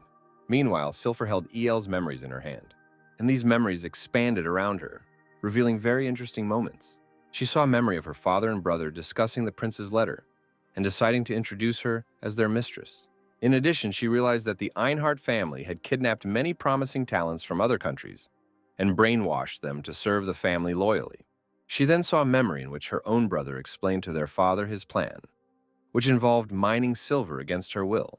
Perhaps they intended to seal her magic and capture El, then use him as leverage to force her to reveal the method of making the magic stones. Silfer couldn't believe how shocking these revelations in her memories were to her. From further flashbacks, she learned that her father and brother also planned to brainwash Al into being loyal and show the prince another body similar to Al's to fake his death. When Silfer saw her own father praising her brother for such a plan, she threw her hands above her head and her world came crashing down. She was on the verge of tears and fell to the ground. She tried to contain her emotions, remembering the first words her father had spoken to her upon his return, expressing regret at sending her away. She thought that deep down her father still retained some family feelings for her, and that they were still father and daughter. However, Silfer could no longer hold back her tears and allowed her emotions to flow freely. She couldn't help but think about how happy she was with her son, El. She should have known better than anyone how terrible this family really was. Now she blamed herself for bringing her beloved son here. She thought she should be indifferent to how these evil people used her as they pleased. But now, knowing that not only did they want to use her, but they also planned to brainwash her son El, She couldn't just forgive them. They had already killed her beloved husband. She admitted that she never really hated them for it, because she always believed that the prince forced them to do it. However, now she realized that this was not true. These people simply did not know love or family and acted solely out of selfish interests. Sylphur bit her lip hard, trying to forget the internal pain and pull herself together. She clenched her fists and also realized that for her father, her brother, and the prince, everyone else was nothing more than tools to increase their own power. Sylphur realized that this was the true nature of these people, which she, unfortunately, had never fully understood before. But now she knew. As she came to terms with what had happened and gathered her courage, the cube that had imprisoned her for protection began to glow and shatter. Al looked a little sad, knowing that his mother was having a hard time accepting the truth. His mother folded her hands with tears in her eyes. However, she decided that no matter how painful it was now and how much she wanted to forget everything, she had to accept the truth. Serena immediately called out to her floating mother to make sure she was okay. Her mother was grounded and ready to face reality and confront it. With a determined expression on her face and a clenched fist, she told her son that she would no longer run away and was ready to fight. Al looked at his mother, relieved at her determination to confront the truth. He also noticed that there were still tears running down her cheeks, and that despite everything their family had done, she did not give in to hatred because they were still part of her family. However, in Al's case, this was not the case, and he looked at the Marquis and his son with all his hatred and anger, while they still stood together on the battlefield, doing nothing to change their situation. Al raised his hand into the air and created another magic circle, this one slightly different from his previous ones. He wanted to show the Marquis the Iron Mace of Justice. A large black phoenix engulfed in black flames appeared in front of the magical red circle. Phoenix immediately began to squeal loudly, forced the guards and the rest of the Einhart family army to cover their ears as the sound was too deafening. Even the eldest son had to cover his ears with the shield and was unable to resist EL's magic. The Marquis realized that EL was using the Force's sound magic to lower the morale of his subjects, and that EL was even able to crush his son, who was also at the 7th level of magic, using this magic, despite his son being at the 5th level. The Marquis then looked at EL with his glowing red eyes and used magic that directly penetrated EL's mind. Al heard a voice in his head praising him, telling him that he had done a good job. The Marquis looked at Al greedily and continued his magic, trying to further manipulate Al with his voice. Additionally, he offered a deal. If he switched sides, Marquis could arrange for his family to forget everything that happened that day. They could lead normal lives, and he would guarantee the safety of Al's mother and his 2 sisters. He then asked EL what he thought about the idea. Al was still looking at Marquis, feeling a strange sensation when he heard the voice in his head. He wondered if it was a brainwashing spell. Floating in the air, Al couldn't believe that the evil old man not only wanted to bewitch his father, other magicians, and mother, but was now trying to do it to him too. EL turned to the Marquis and asked him a question. When Marquis looked down at EL, he realized that his brainwashing spell had no effect on him, and that EL was indeed at the 7th level of magic. In response to Al's question about how he could do something so cruel to his family, Marcus was initially stunned and briefly shocked, but then he started laughing. He raised his hands up and laughed like a villain from an old comic book. The Marcus explained to EL that many aristocrats sold their children for the sake of their family, and that this was actually normal. EL continued to look down at him, realizing that this man was no longer a man, but more like a monster. The Marquis then asked Al where he learned such magic and praised him for reaching the 7th level at the age of 17, which was an impressive achievement. EL realized that he was actually talking to a monster, interested only in revealing his secrets. He floated a little longer above the Marquis and told him that he had learned everything himself and that no one else had taught him these skills. The Marquis still did not want to believe him and stated that it did not seem that he had learned the truth from him. In response, Al said that he hated and detested people like Marquis, most people who see their family as tools and treat them as such. Nevertheless, El raised his hand and made an offer to the Marquis. Curiously, the Marquis asked what it was. EL asked him if he would be allowed to leave with his family and tell the truth about what he had done to his son and the prince. EL held a small gold coin in his hand and explained that the coin contained his memories, which he had imprinted using his magic. The Marquis was shocked, as Al knew that this truth would threaten the Einhart family, but he also realized that the fact that the prince was involved in Ing's kidnapping and brainwashing was just as harsh. If it were revealed that the prince was involved in countless battles against the kingdom, various families could wage them, which could lead to the fall of the mighty Blard kingdom. Al looked at the coin and saw the reflection of the Marquis and his son. He said they could prevent him from spreading this information, and therefore the truth, by fighting each other without interference from outsiders. The Marquis told his son to get ready, leaving his son somewhat shocked as he turned to his father, not quite understanding what was going on. The Marquis explained to his son that it would be more advantageous for them to attack simultaneously and urged them to do everything possible.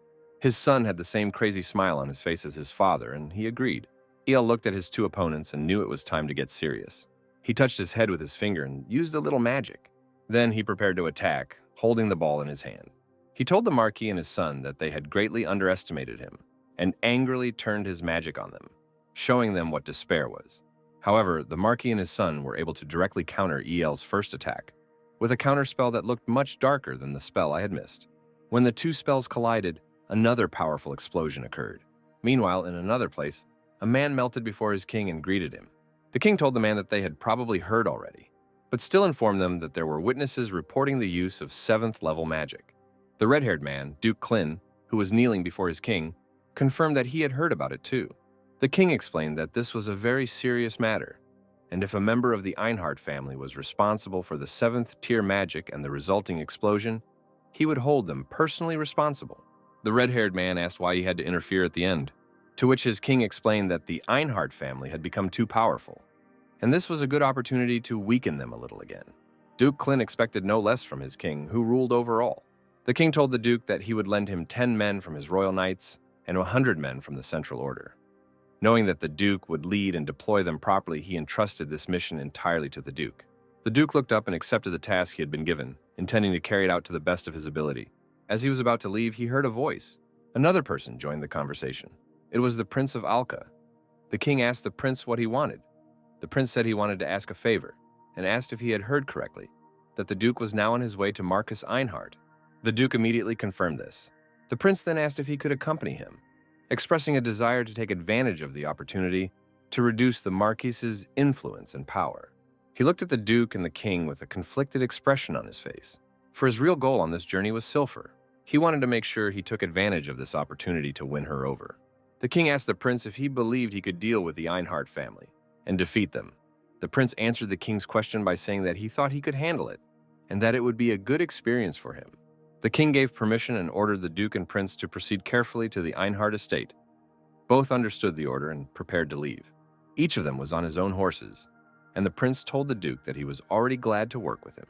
The duke replied that now that the prince had joined his mission, he was not sure if there was anything else for him to do. The prince laughed amiably and agreed with the duke's words. However, Klin was still not sure that he was accompanied by the prince, and looked at him questioningly from behind. The prince shouted loudly for everyone to show their enthusiasm, which caused the knights accompanying the prince and the duke to applaud loudly, demonstrating their zeal. They went to the Einhart family estate to investigate and weaken the Marquis's power. Meanwhile, the battle between Marquis and El continued, and the earth shook repeatedly. El was still floating in the air, creating a space hand with his magic, ready to attack the Marquis. However, the Marquis laughed in the face of the danger posed by El's spell, and was surprised at how fast and powerful El's spells were. As El continued his attack on Marquis, the latter couldn't help but think that normally, none of his opponents had the chance to attack him, as he would defeat them the moment they prepared their spell.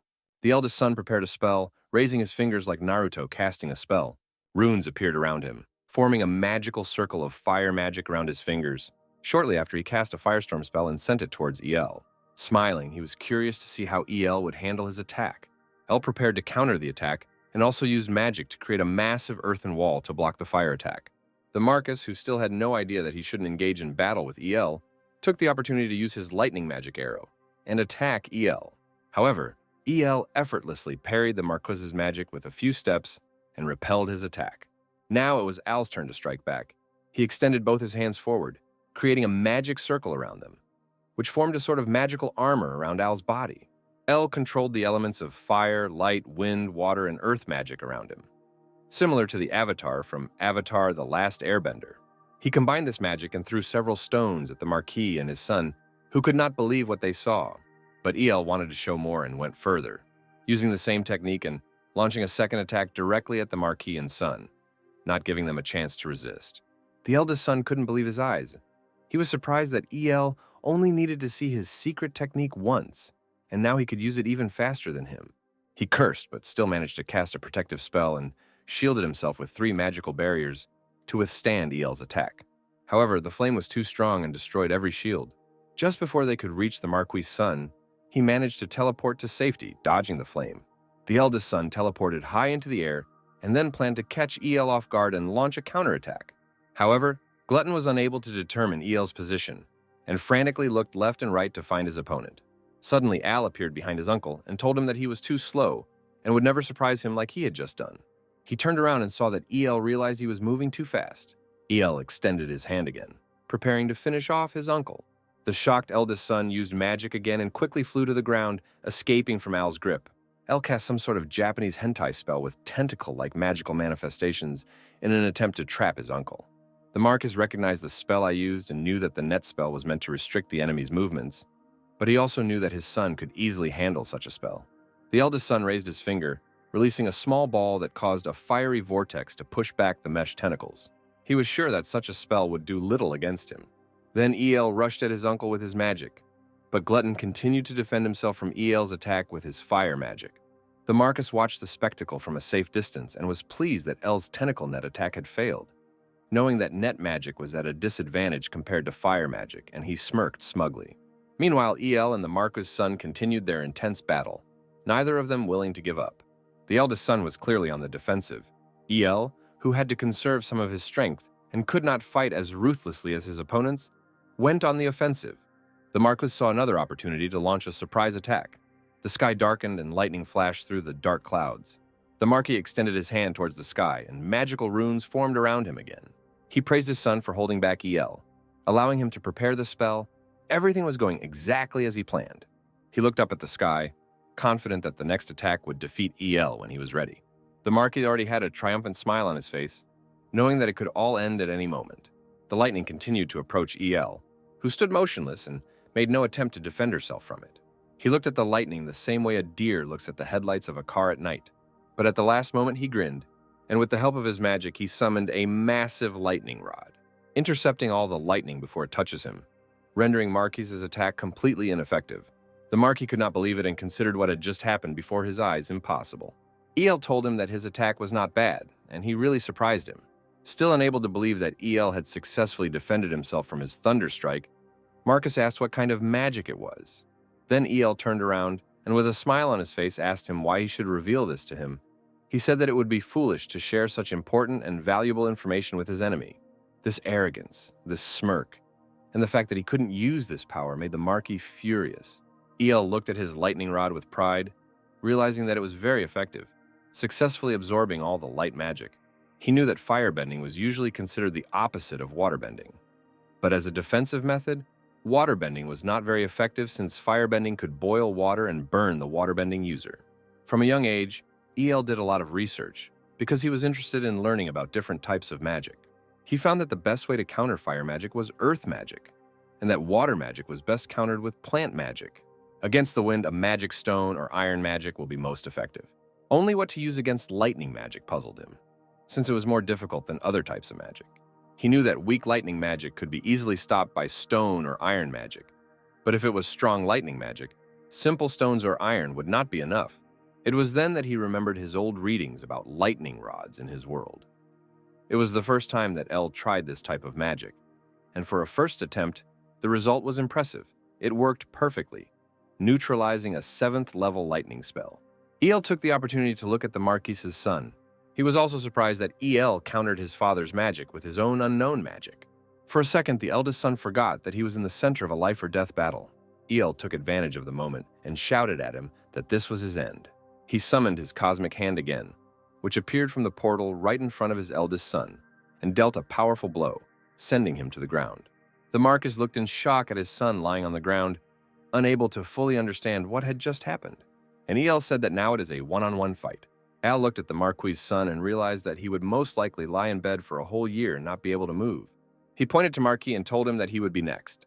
EL used his flame arrow magic, creating a large number of magical arrows in the night sky, lighting it up and ready to descend on the Marquis. The Marquis stretched his hands forward in fear, realizing that El's magic was no joke, and his situation had become more serious than ever before. He tried to create a shield like he did before to protect himself from El's attack, and then he responded with his own Fire Blast spell, aiming it straight at El. However, El also easily deflected this spell and responded with his own spell, Infinity Magic Arrow. He created arrows in the sky, aimed straight at the ground below him, only much smaller in size. But as the name suggests, there were an infinite number of them.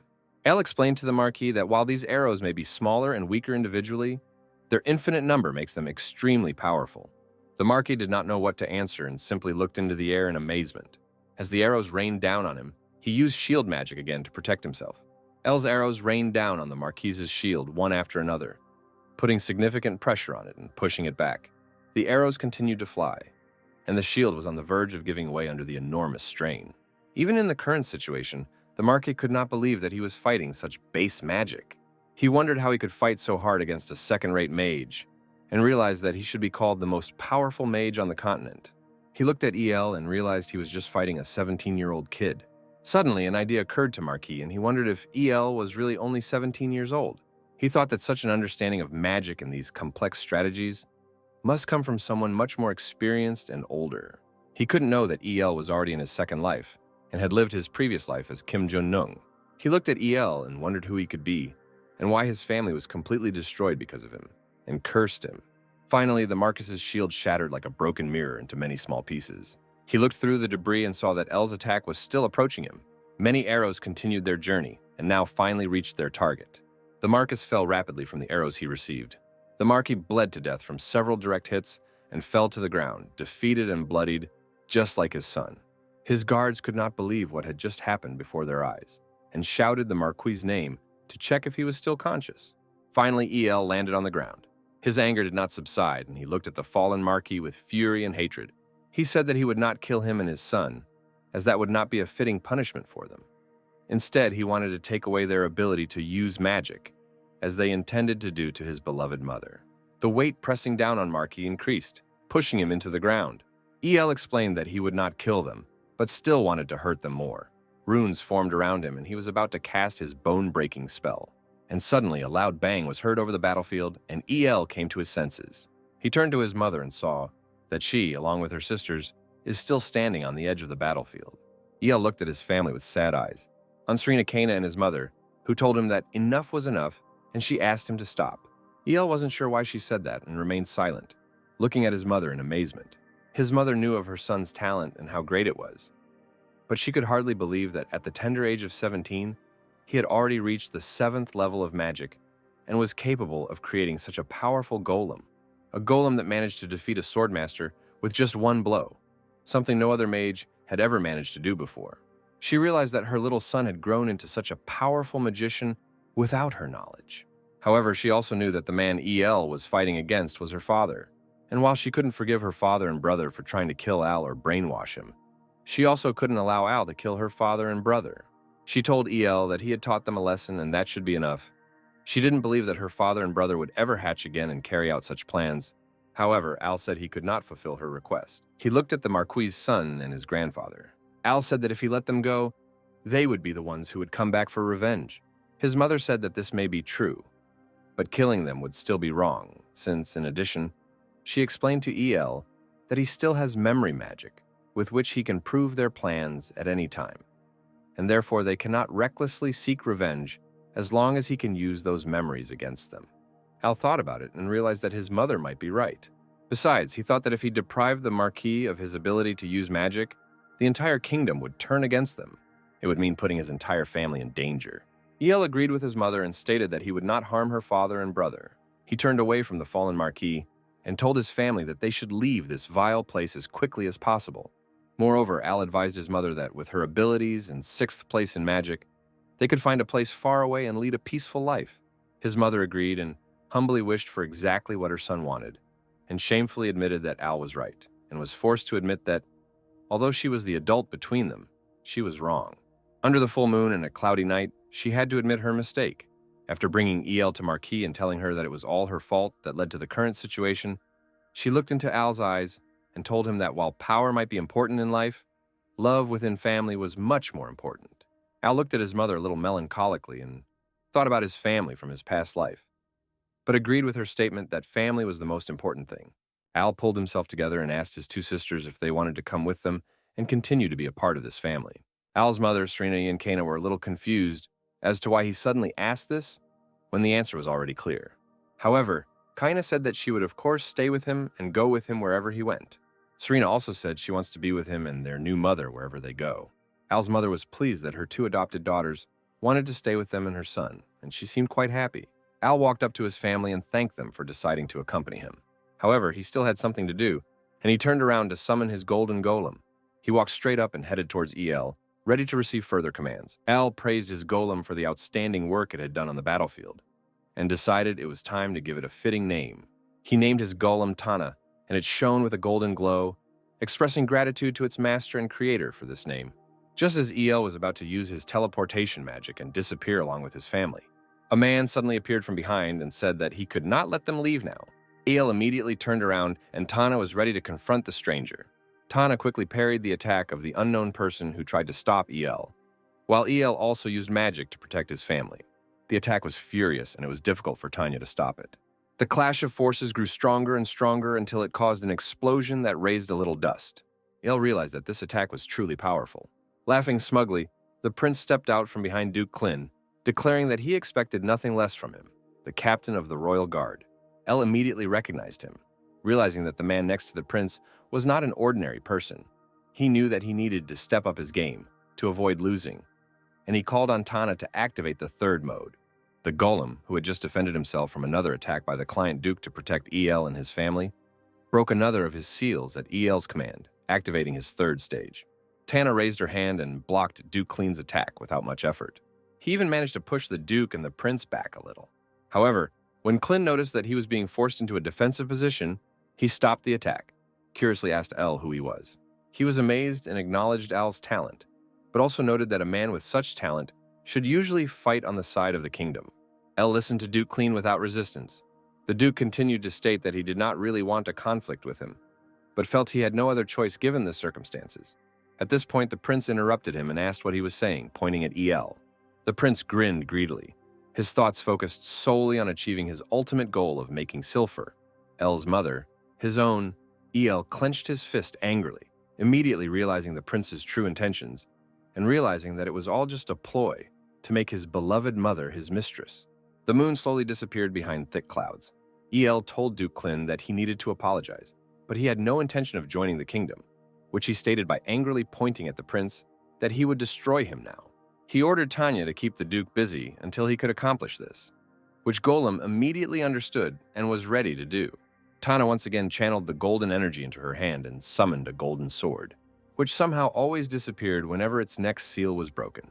Duke Klin and Tana faced each other, preparing for battle. Al hovered in the air, focusing his attention on the prince. He made it clear that he would be his opponent by impressively manipulating the mana around him to strengthen it for his next attack. With intense concentration on the battlefield, Prince El declared that they should begin. This alarmed the prince, as El had already warned him not to look at his mother with his dirty, disgusting eyes. Silfer called out her son's name from below, causing Al to turn around and ask his mother what she wanted now. She begged him to leave it and go away, since it was too dangerous to confront the prince and fight him. El listened carefully to his mother, absorbing every intonation, every hint, and every emotion that penetrated the sounds of her speech. He assured her that they shouldn't worry because he already had a plan. He explained that leaving the prince unpunished would also be too dangerous. He then turned his attention to the soldiers on the ground, along with the Duke and Prince on the battlefield. He raised his hand and cast the Infinity Magic Arrow spell again. In the sky, under the Infinity symbol, a multitude of small arrows appeared, aimed at the prince and his guard. El made a fluid gesture and commanded the bolts of his magic to rain down on his opponents. And in the sky, luminous arrows appeared, rapidly moving downwards, reminiscent of the starry sky. The guards defended themselves by holding their hands above their heads and ducking slightly to deflect the arrows. But Al realized that the attack was not intended to cause significant damage, but rather to disrupt their formation. He quickly created a large hammer and attacked the prince to disorient him. The prince could only marvel as El suddenly appeared in front of him and struck him. With a powerful and critical blow, El swung his hammer, directly hitting the prince. With this blow, the prince went flying far, imperceptibly causing damage. Eventually, the prince and his guards lay on the ground, bleeding and groaning from the serious injuries they had sustained. El placed his massive hammer on his shoulder, knowing that this attack should have caused serious internal wounds to the prince. He knew that external wounds could be easily healed with divine magic, but internal wounds would take longer to heal successfully. Duke Klin was still fighting with Tana, but upon seeing the defeated prince, he still managed to ask how he was doing. Duke Klin wanted to help the prince, but he also knew that if he was distracted even for a second, he would be in grave danger, since Tana was an honorable opponent for him. Tana gained the upper hand in the battle, forcing the Duke into a defensive position. Although it seemed as if Tana would win the battle, Al ordered her to stop and return to the interspace. She immediately understood her master's command and signaled it with a short glance up through the slit in her helmet. Tana was glowing and was about to disappear into interspace. The Duke shouted that he would not let her escape so easily and began a new attack. Around him, numerous small magical sword blades appeared, aiming at Tana, who was still in the process of disappearing. The Duke's swords flew towards her with lightning speed and pierced her entire body. Tana's hand was critically hit. As a result, he fell and collapsed to the ground. The Duke laughed with satisfaction, realizing that his attack had worked on the golem. However, not even a second had passed before Tana's hand appeared on her body again, and she moved it to make sure it was attached correctly. The Duke looked somewhat surprised and couldn't help but curse. Tana glowed brighter and disappeared as El ordered. Although the Duke admitted defeat in this battle, he chuckled for a moment, sighed with relief, and was forced to admit that he thought he had caught her in the last attack, but realized that she had disappeared in the blink of an eye. Then the Duke looked at El, who was behind him. Al, who was holding the commemorative coin in his hand, showed it to the Duke. El extracted the memories from the coin and created a copy in the form of a small ball. He looked at the newly created, or the group explained that he would destroy the coin, but made a copy of it earlier.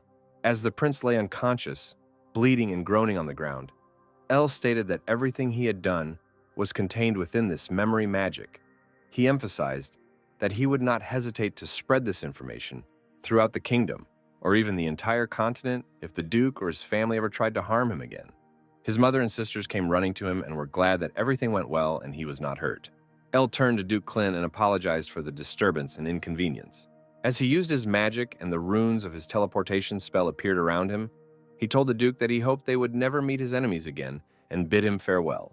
The Duke still couldn't believe that El was really a villain, and could only watch in amazement as he teleported away with his family. Duke Klin was not a bad man and also admitted that El was truly a genius, and he wished he had met him under different circumstances. Watching the battlefield closely and seeing the wounded knights, he thought about how to explain the situation and plan his next steps. However, the news of the appearance of a very young mage in his golden knight golem, as powerful as the Grandmaster, spread throughout the continent, covering all the countries. It was a shocking debut in this world. El and his family settled into a new little cottage on the edge of the mountain, having spent some time in peace and quiet without any power-hungry tyrants. The sun was shining, smoke was rising from the chimney, and the general atmosphere was extremely calm. Al tapped his index finger on the table. He thought about what to do next, trying to put the book in the subspace bag. He realized that he had literally destroyed the Einhard estate, defeated his uncle and grandfather, and inflicted severe internal and external damage on the prince. He admitted that he had committed these crimes and would not be able to return to Banzar, where he had originally intended to go with his mother, without causing further harm. El opened the window and saw the bright sun outside. He couldn't even blame the kingdom if they chased and killed him here and now. However, he knew they would never do that, because he still had the memory magic that could prove their dark deeds. He stood by the window and enjoyed the peace around his new home. He realized that he had learned a lot during the fight, which he won very calmly. His casting time, the time it took him to prepare his spells, and his ability to combine spells were better than any other mage on the continent. The protagonist was also confident that he would become even stronger if he learned a few auxiliary spells. Al also realized the amazing potential of Tana, his golden golem knight. He remembered that he had managed to overcome even the Grand Master Duke and gain the upper hand for a short time. The past 5 years of hard work he had put into his skills, and his golem had not been in vain and would finally bear fruit. It was definitely worth putting so much effort into himself and his golem. He knew that if he could produce more of them, he could conquer the entire world with such an army. However, he also knew that creating such a golem would take 3 years, and the cost of such production was very high and could not be easily borne. Furthermore, El realized that the most important lesson he learned from the battle with the Marquis and his son was that the strength of a group is greater than the strength of an individual, and that there were things he could not handle alone, and in those cases he had to accept them. After the battle, as rumors of El spread throughout the world, many countries began hiring people to search for him. Al was sure that some of these people were not necessarily friendly and had evil intentions. Suddenly, there was a knock on the door, interrupting Al's thoughts. When Al turned around, his mother asked if she could come in. He said that she could invite her to his room. She walked in with his two sisters, Serena and Kana. Serena and Kana looked relatively happy, but his mother looked a bit worried and had a sad expression on her face. El asked what happened, knowing that everyone was a little awkward after the incident and needed time to process what happened. His mother nervously played with her hands and hesitantly asked her son how long it had been since he had become so strong. El explained that he hid his strength because he knew no one would believe that he could reach such a level at such a young age. The mother believed him and softened her saddened face. She realized that no matter what, he was still her son, the son she had raised and who was the son of her beloved husband. She apologized with a happy expression and said that she regretted treating him differently without knowing that he had his reasons. Al tried to lighten the mood further by jokingly wondering what she would think if he gained a lot of fans by sharing and revealing his identity as a genius in magic. His mother laughed and advised him to stay humble. With a smile on his face, Al continued to joke with his mother, telling her and his sisters that he had something important to discuss with them. They were curious and looked at their brother, asking what was so important that he wanted to discuss it with them. Because of the incident at the Einhart family estate that he was in charge of, Al explained that they could no longer return to Banzar. He pointed to a place on the map and explained that there were 5 kingdoms in total in the west of the Syrian continent and that there were many mage towers in that region. Al, with a beaming smile and full of excitement, announced that he planned to create his own magical tower there. Kana was a little confused and asked if she had heard correctly that he wanted to create his own magical tower. El explained to her that it would be a tower similar to the one they had in their hometown, where the Tower Master used to live. Kana was delighted with the idea, and her sister asked Al where he was going to build such a tower. Al pointed to the map again and showed his family a small place called the Tone Kingdom. The Tone Kingdom was a large place with fertile lands, a large population, and a stronger military than its neighboring countries. He raved that it was a strong nation, but it did not yet have a mage tower. He also mentioned that the surrounding lands were inhabited by monsters, and the locals suffered significant losses every year because of this, especially in a small place called Mantic or the Valley. El said that if they offered to destroy this place for the Tone Kingdom, they would surely appreciate the gesture. His mother asked if there was anything else he could tell, and wondered what she would think of the proposal. El continued by saying that the king was a good man, and the nobles around him trusted and believed in him.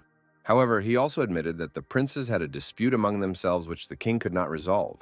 The main problem they needed to solve for his plan to work were the monsters living in the estate's valley and the nearby orc forest. El was confident that the military strength of the Toan kingdom would be enough to deal with the orc forest.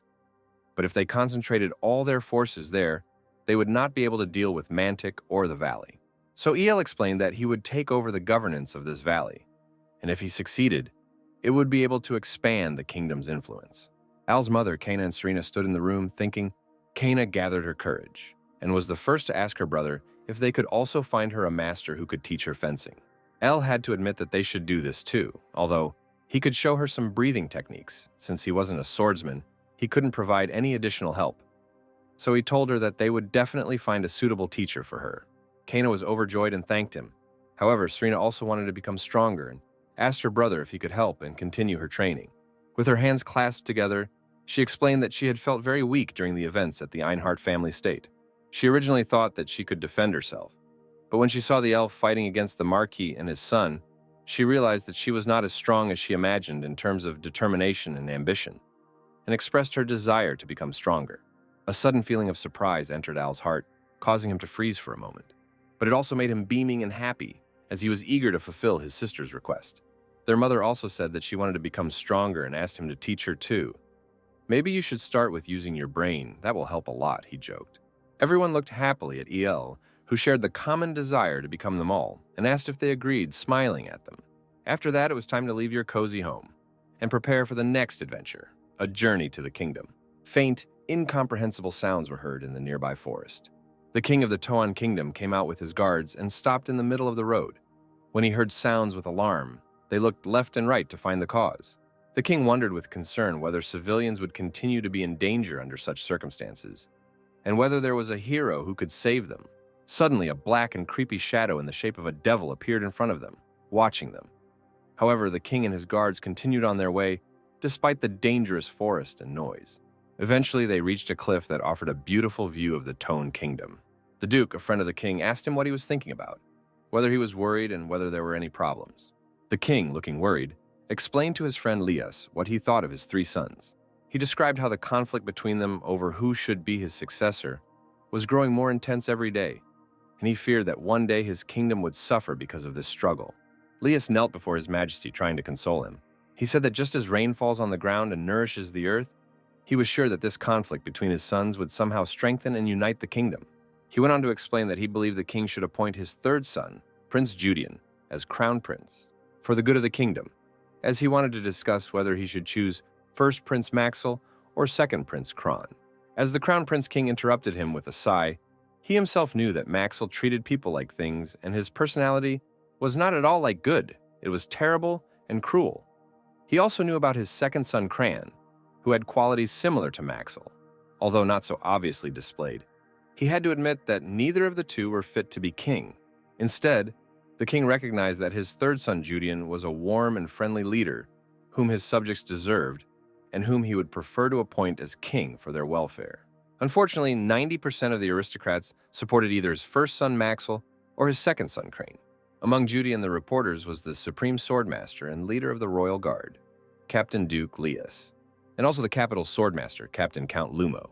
This ensured a balance between the 3 sons, since the 2 leaders of the knightly order stood on Judian's side. But the king did not even want to think about what would happen if the 1st and 2nd princes went against their younger brother and tried to overthrow him. The very thought of it made him ache. But he also had to remember the affairs of the kingdom. He knew he had to try to handle government affairs while keeping an eye on the monsters. Suddenly, the king realized that he was talking to himself and wondered where his friend, Duke Lias, had gone. He turned to see Duke Lias and his guards standing tensed before him, ready to protect his majesty. The warning, Duke Lias drew his sword and urged the king to remain at a distance and be careful. The guards realized that they were surrounded. One of the guards asked if they were surrounded by monsters, at which the other guard turned suspiciously and began to laugh dirty. Suddenly, the cunning guard attacked the one who had just asked the question. The king and Duke Lias did not understand what was happening and fell into a stupor. Duke Lias asked why he did such a thing and why he killed his comrade. The wily guard stated that they were enemies from the start, and more hidden guards emerged from the nearby bushes. Duke Lias stood bravely before his king and ordered the rest of the guards to do everything to protect him. The traitorous guards told the king to wait a little longer, and that it was only a matter of time before they captured him.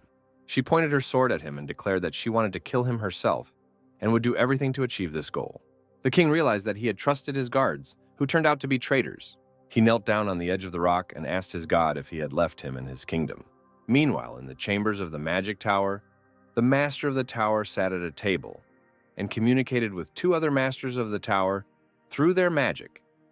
2 magically created screens with runes floated in front of him. One of the mages on the other side of the screen asked why he had initiated this meeting when their master was away. The one who called the meeting and sat at the table was the magical master of the Karasan Tower. He had a cool red beard and mustache, and red hair. The unfriendly mage on the other end of the line remarked that he hoped Cosmin had not forgotten that they all had a lot to do and did not have time to attend this meeting. He raised his finger and began to talk about the first important information. The information was that the plan to assassinate the current king of the Toan Kingdom in Manor Village was already underway. Once the king dies, the first Prince Maxel will take the throne and everything else. Raisin, one of the mages sitting at the other end of the screen, suggested that they use the army to subjugate other nearby nations, and use your golems to rid the nearby monster country of monsters. Raisin adjusted his glasses and said that it should be an easy task for the golems, since they were the strongest on the entire continent. Cosmin continued and explained that their master also had news about a night golem in the Blard Kingdom. Raisin was extremely surprised and couldn't believe his ears when Cosmin said this and asked what it meant, and who else could have created such a night golem if not him. Cosmin explained that a serious incident had occurred in the Einhart family, in which a 7th-level mage and his Olam Knight played a decisive role. Raisin was again amazed, his eyes wide open. Cosmin explained to the other 2 mages that the power coming from the night golem must be at least that of a grandmaster, and also mentioned that the golem had its own consciousness. Raisin was speechless and had to think for a moment. And stroking his beard, he continued to explain that if the Araran had disappeared, he would not have been able to create the night golem. Moreover, it will take about 30 days to create his regular golem. Raisin couldn't believe that someone else besides him was capable of creating night golems, and at the level of a grandmaster with their own consciousness, no less. However, Cosman said that this was only half the reason to worry, because he knew that it would take several years to create such a powerful golem. However, he said that they couldn't just sit back and do nothing. So he instructed Raisin to gather information about this golem, and asked if he understood. Raisin wanted to find and do everything possible to find this man and talk to him personally. While the king was in ambush and Cosman, Raisin, and another unknown mage were discussing their insidious plans, our main hero, El, just lay on the wall and calmly relaxed. He realized that he was indeed in the kingdom now, but wondered how he could contact the king. He knew that spreading rumors of his presence wasn't the best idea, as it might attract the attention of the Einhart family in the Blard kingdom, exposing his hiding place. He wanted to somehow meet and talk to the king in a normal and discreet manner, but he couldn't think of any ideas on how to achieve that. He turned away from the wall and desperately wondered what he should do. Al's mother stood next to his sisters, mentioned that she was hungry, and suggested that they look for a small place to eat together. Al straightened up and agreed, as he wanted to eat too. Suddenly he felt something and it hit him like lightning. He wondered where this sudden surge of power was coming from. He recognized the wavelength of the energy and realized that it must be the power of a swordmaster. Quickly he jumped up and realized that the power he felt was coming from the north. As Al probably forgot to speak, and it all happened so quickly that his mother asked what was wrong with him. Al skillfully ignored the question and noticed that there was a sudden surge of power coming out of the forest where there shouldn't normally be people. He also realized that the place was very close to the royal palace and wondered if the king might be somehow involved in this. Al's mother continued to ask in bewilderment what was wrong with him and even said his name. But Al only apologized and sailed away, telling his family to go and have dinner without him. Duke Leas and his loyal guards, who were not traitors, surrounded their king and did everything they could to protect him. However, Leas knew that many enemies had taken advantage of the cover of darkness and were using this opportunity to ambush the king. He knew that if the situation did not change soon, there could be grave danger, and the king would die. Suddenly, one of the enemy knights attacked, shouting the king's name. Faced with the sword flying towards him, the king wondered if this was his end. However, just in time, El created a shield in front of the king, which curled up behind him, reflecting the knight's attack. The king looked around in amazement, wondering what had just happened and what had protected him from the warrior's attack. Al flew out onto the battlefield and said he had no idea what was going on, but he didn't like the idea of someone being so treacherously ambushed under the cover of darkness. He considered this a bad sign and did not want the attackers to simply run away. El looked out over the battlefield and asked the enemy soldiers if they needed a minute to come up with excuses. However, they remained in their fighting stance and said nothing. El thanked them for giving him the opportunity, but also made it clear that they were still going to die. The king and his entourage were puzzled and could not fully understand who El was, what he was going to do, and why he appeared right now. One of the king's loyal knights shouted at El to save his majesty. El was shocked to learn that he had just saved the king, while Leas took a more rational approach and told the knight not to act hastily, as El could be an enemy too. El looked at the king and realized that he was indeed King Lidolf of the Tone Kingdom. He turned his gaze to the enemy soldiers and said that he now fully understood the situation. Recognizing the enemy knights pursuing the king, he explained that he would not spare them for such an act. El raised his hand and formed a small ball of swirling mana and the words suffering and destruction, and this ball turned into a large portal behind him. Shortly after, Tana's hands could be seen reaching through the portal and practically tearing it apart. Al summoned his Golden Knight Golem right at the start of the battle, standing behind him and ready to fight for his master once again. The king and his duke were amazed by this spectacle. Although the king had heard rumors, seeing Els in action, he found it hard to believe that they concerned the little boy. However, he felt an incredible amount of power coming from El and wondered who this young mage was. El raised his hand again and created a small ice crystal, and he fired into the ground to freeze the enemy soldiers who were blocking their escape and immobilize them. He stated that he could defeat them all with one blow and ordered Tanya to continue. However, he instructed her to spare some of the enemy knights so that they could be interrogated later to find out who was behind this attack. Tana confirmed her master's order, and while the king continued to be amazed and admired by El's power, trying to comprehend the extent of his magic and understand it, the enemy knights tried to break out of the ice and fight back, but they were unable to escape, let alone move properly. Tana followed Al's order and rushed forward. As she ran, she extended her hand, calling to her golden sword, which appeared in her hand, a sword enveloped in flames, just like it was on the Einhart family's battlefield. Tana, without wasting any time, swung her sword horizontally from right to left, quickly destroying enemy soldiers and creating a powerful recoil that killed them instantly. The king and his duke were once again overwhelmed by the overwhelming power of El and his golem, trying to understand what happened in that split second. Al thanked Tana, his golden golem, and praised her for her excellent work, to which Tana bowed to him and expressed her gratitude. The king realized that it must be the chief. There were rumors of a top mage in the Tone Kingdom, which was currently only at the 6th level of magic. But if the king could defeat El, his kingdom would finally have a 7th level mage. El approached the king and asked if he was wounded. He introduced himself to the king by his name. The king thanked him for his help, clearly relieved, and El explained that it was nothing and that he had only taken care of a few bad guys. Meanwhile, the king's loyal guards were busy arresting the remaining traitors. The king was amazed that El not only saved his life, but also had the foresight to think further. He invited El to dine with him and emphasized that simple verbal gratitude would not be enough in the circumstances. El played along, pretending to consider the invitation, but eventually accepted it. And this made the king very happy and gave him a radiant expression on his face. The king explained that he would inform his mage of the invitation and order him to deactivate the seal, preventing the invasion of teleportation magic, so that El could refuse the bite within a day. El thanked him for this, and then apologized, stating that he had to leave as he created a magic circle beneath himself and prepared for teleportation magic. However, as he teleported away, leaving the king alone on a rock in the forest, he added that he looked forward to seeing them tomorrow. Duke Leus then approached his king and expressed his relief that everything had turned out so well. He believed that the mage and golem knight who saved them were definitely involved in the incident in Einhart, and also hoped that they could help with the monster problem they were currently facing. The king turned around and asked his friend if he also believed that El would be able to reach the 8th level of magic, still feeling very joyful, except for the fact that they almost died. When El told his family about his little adventure, they were amazed that he had just met the king.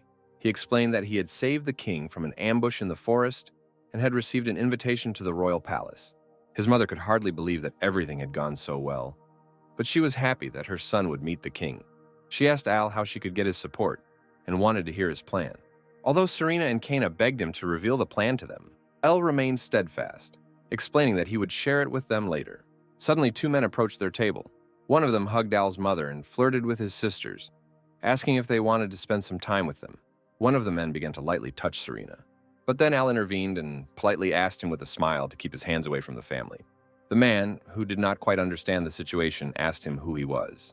Al became a little serious and repeated with a firmer grip that a man should leave his family alone. Subsequently, the man and his friend left the room they were in. Serena and Kana looked at their brother who saved them like a knight in golden armor and felt a little embarrassed.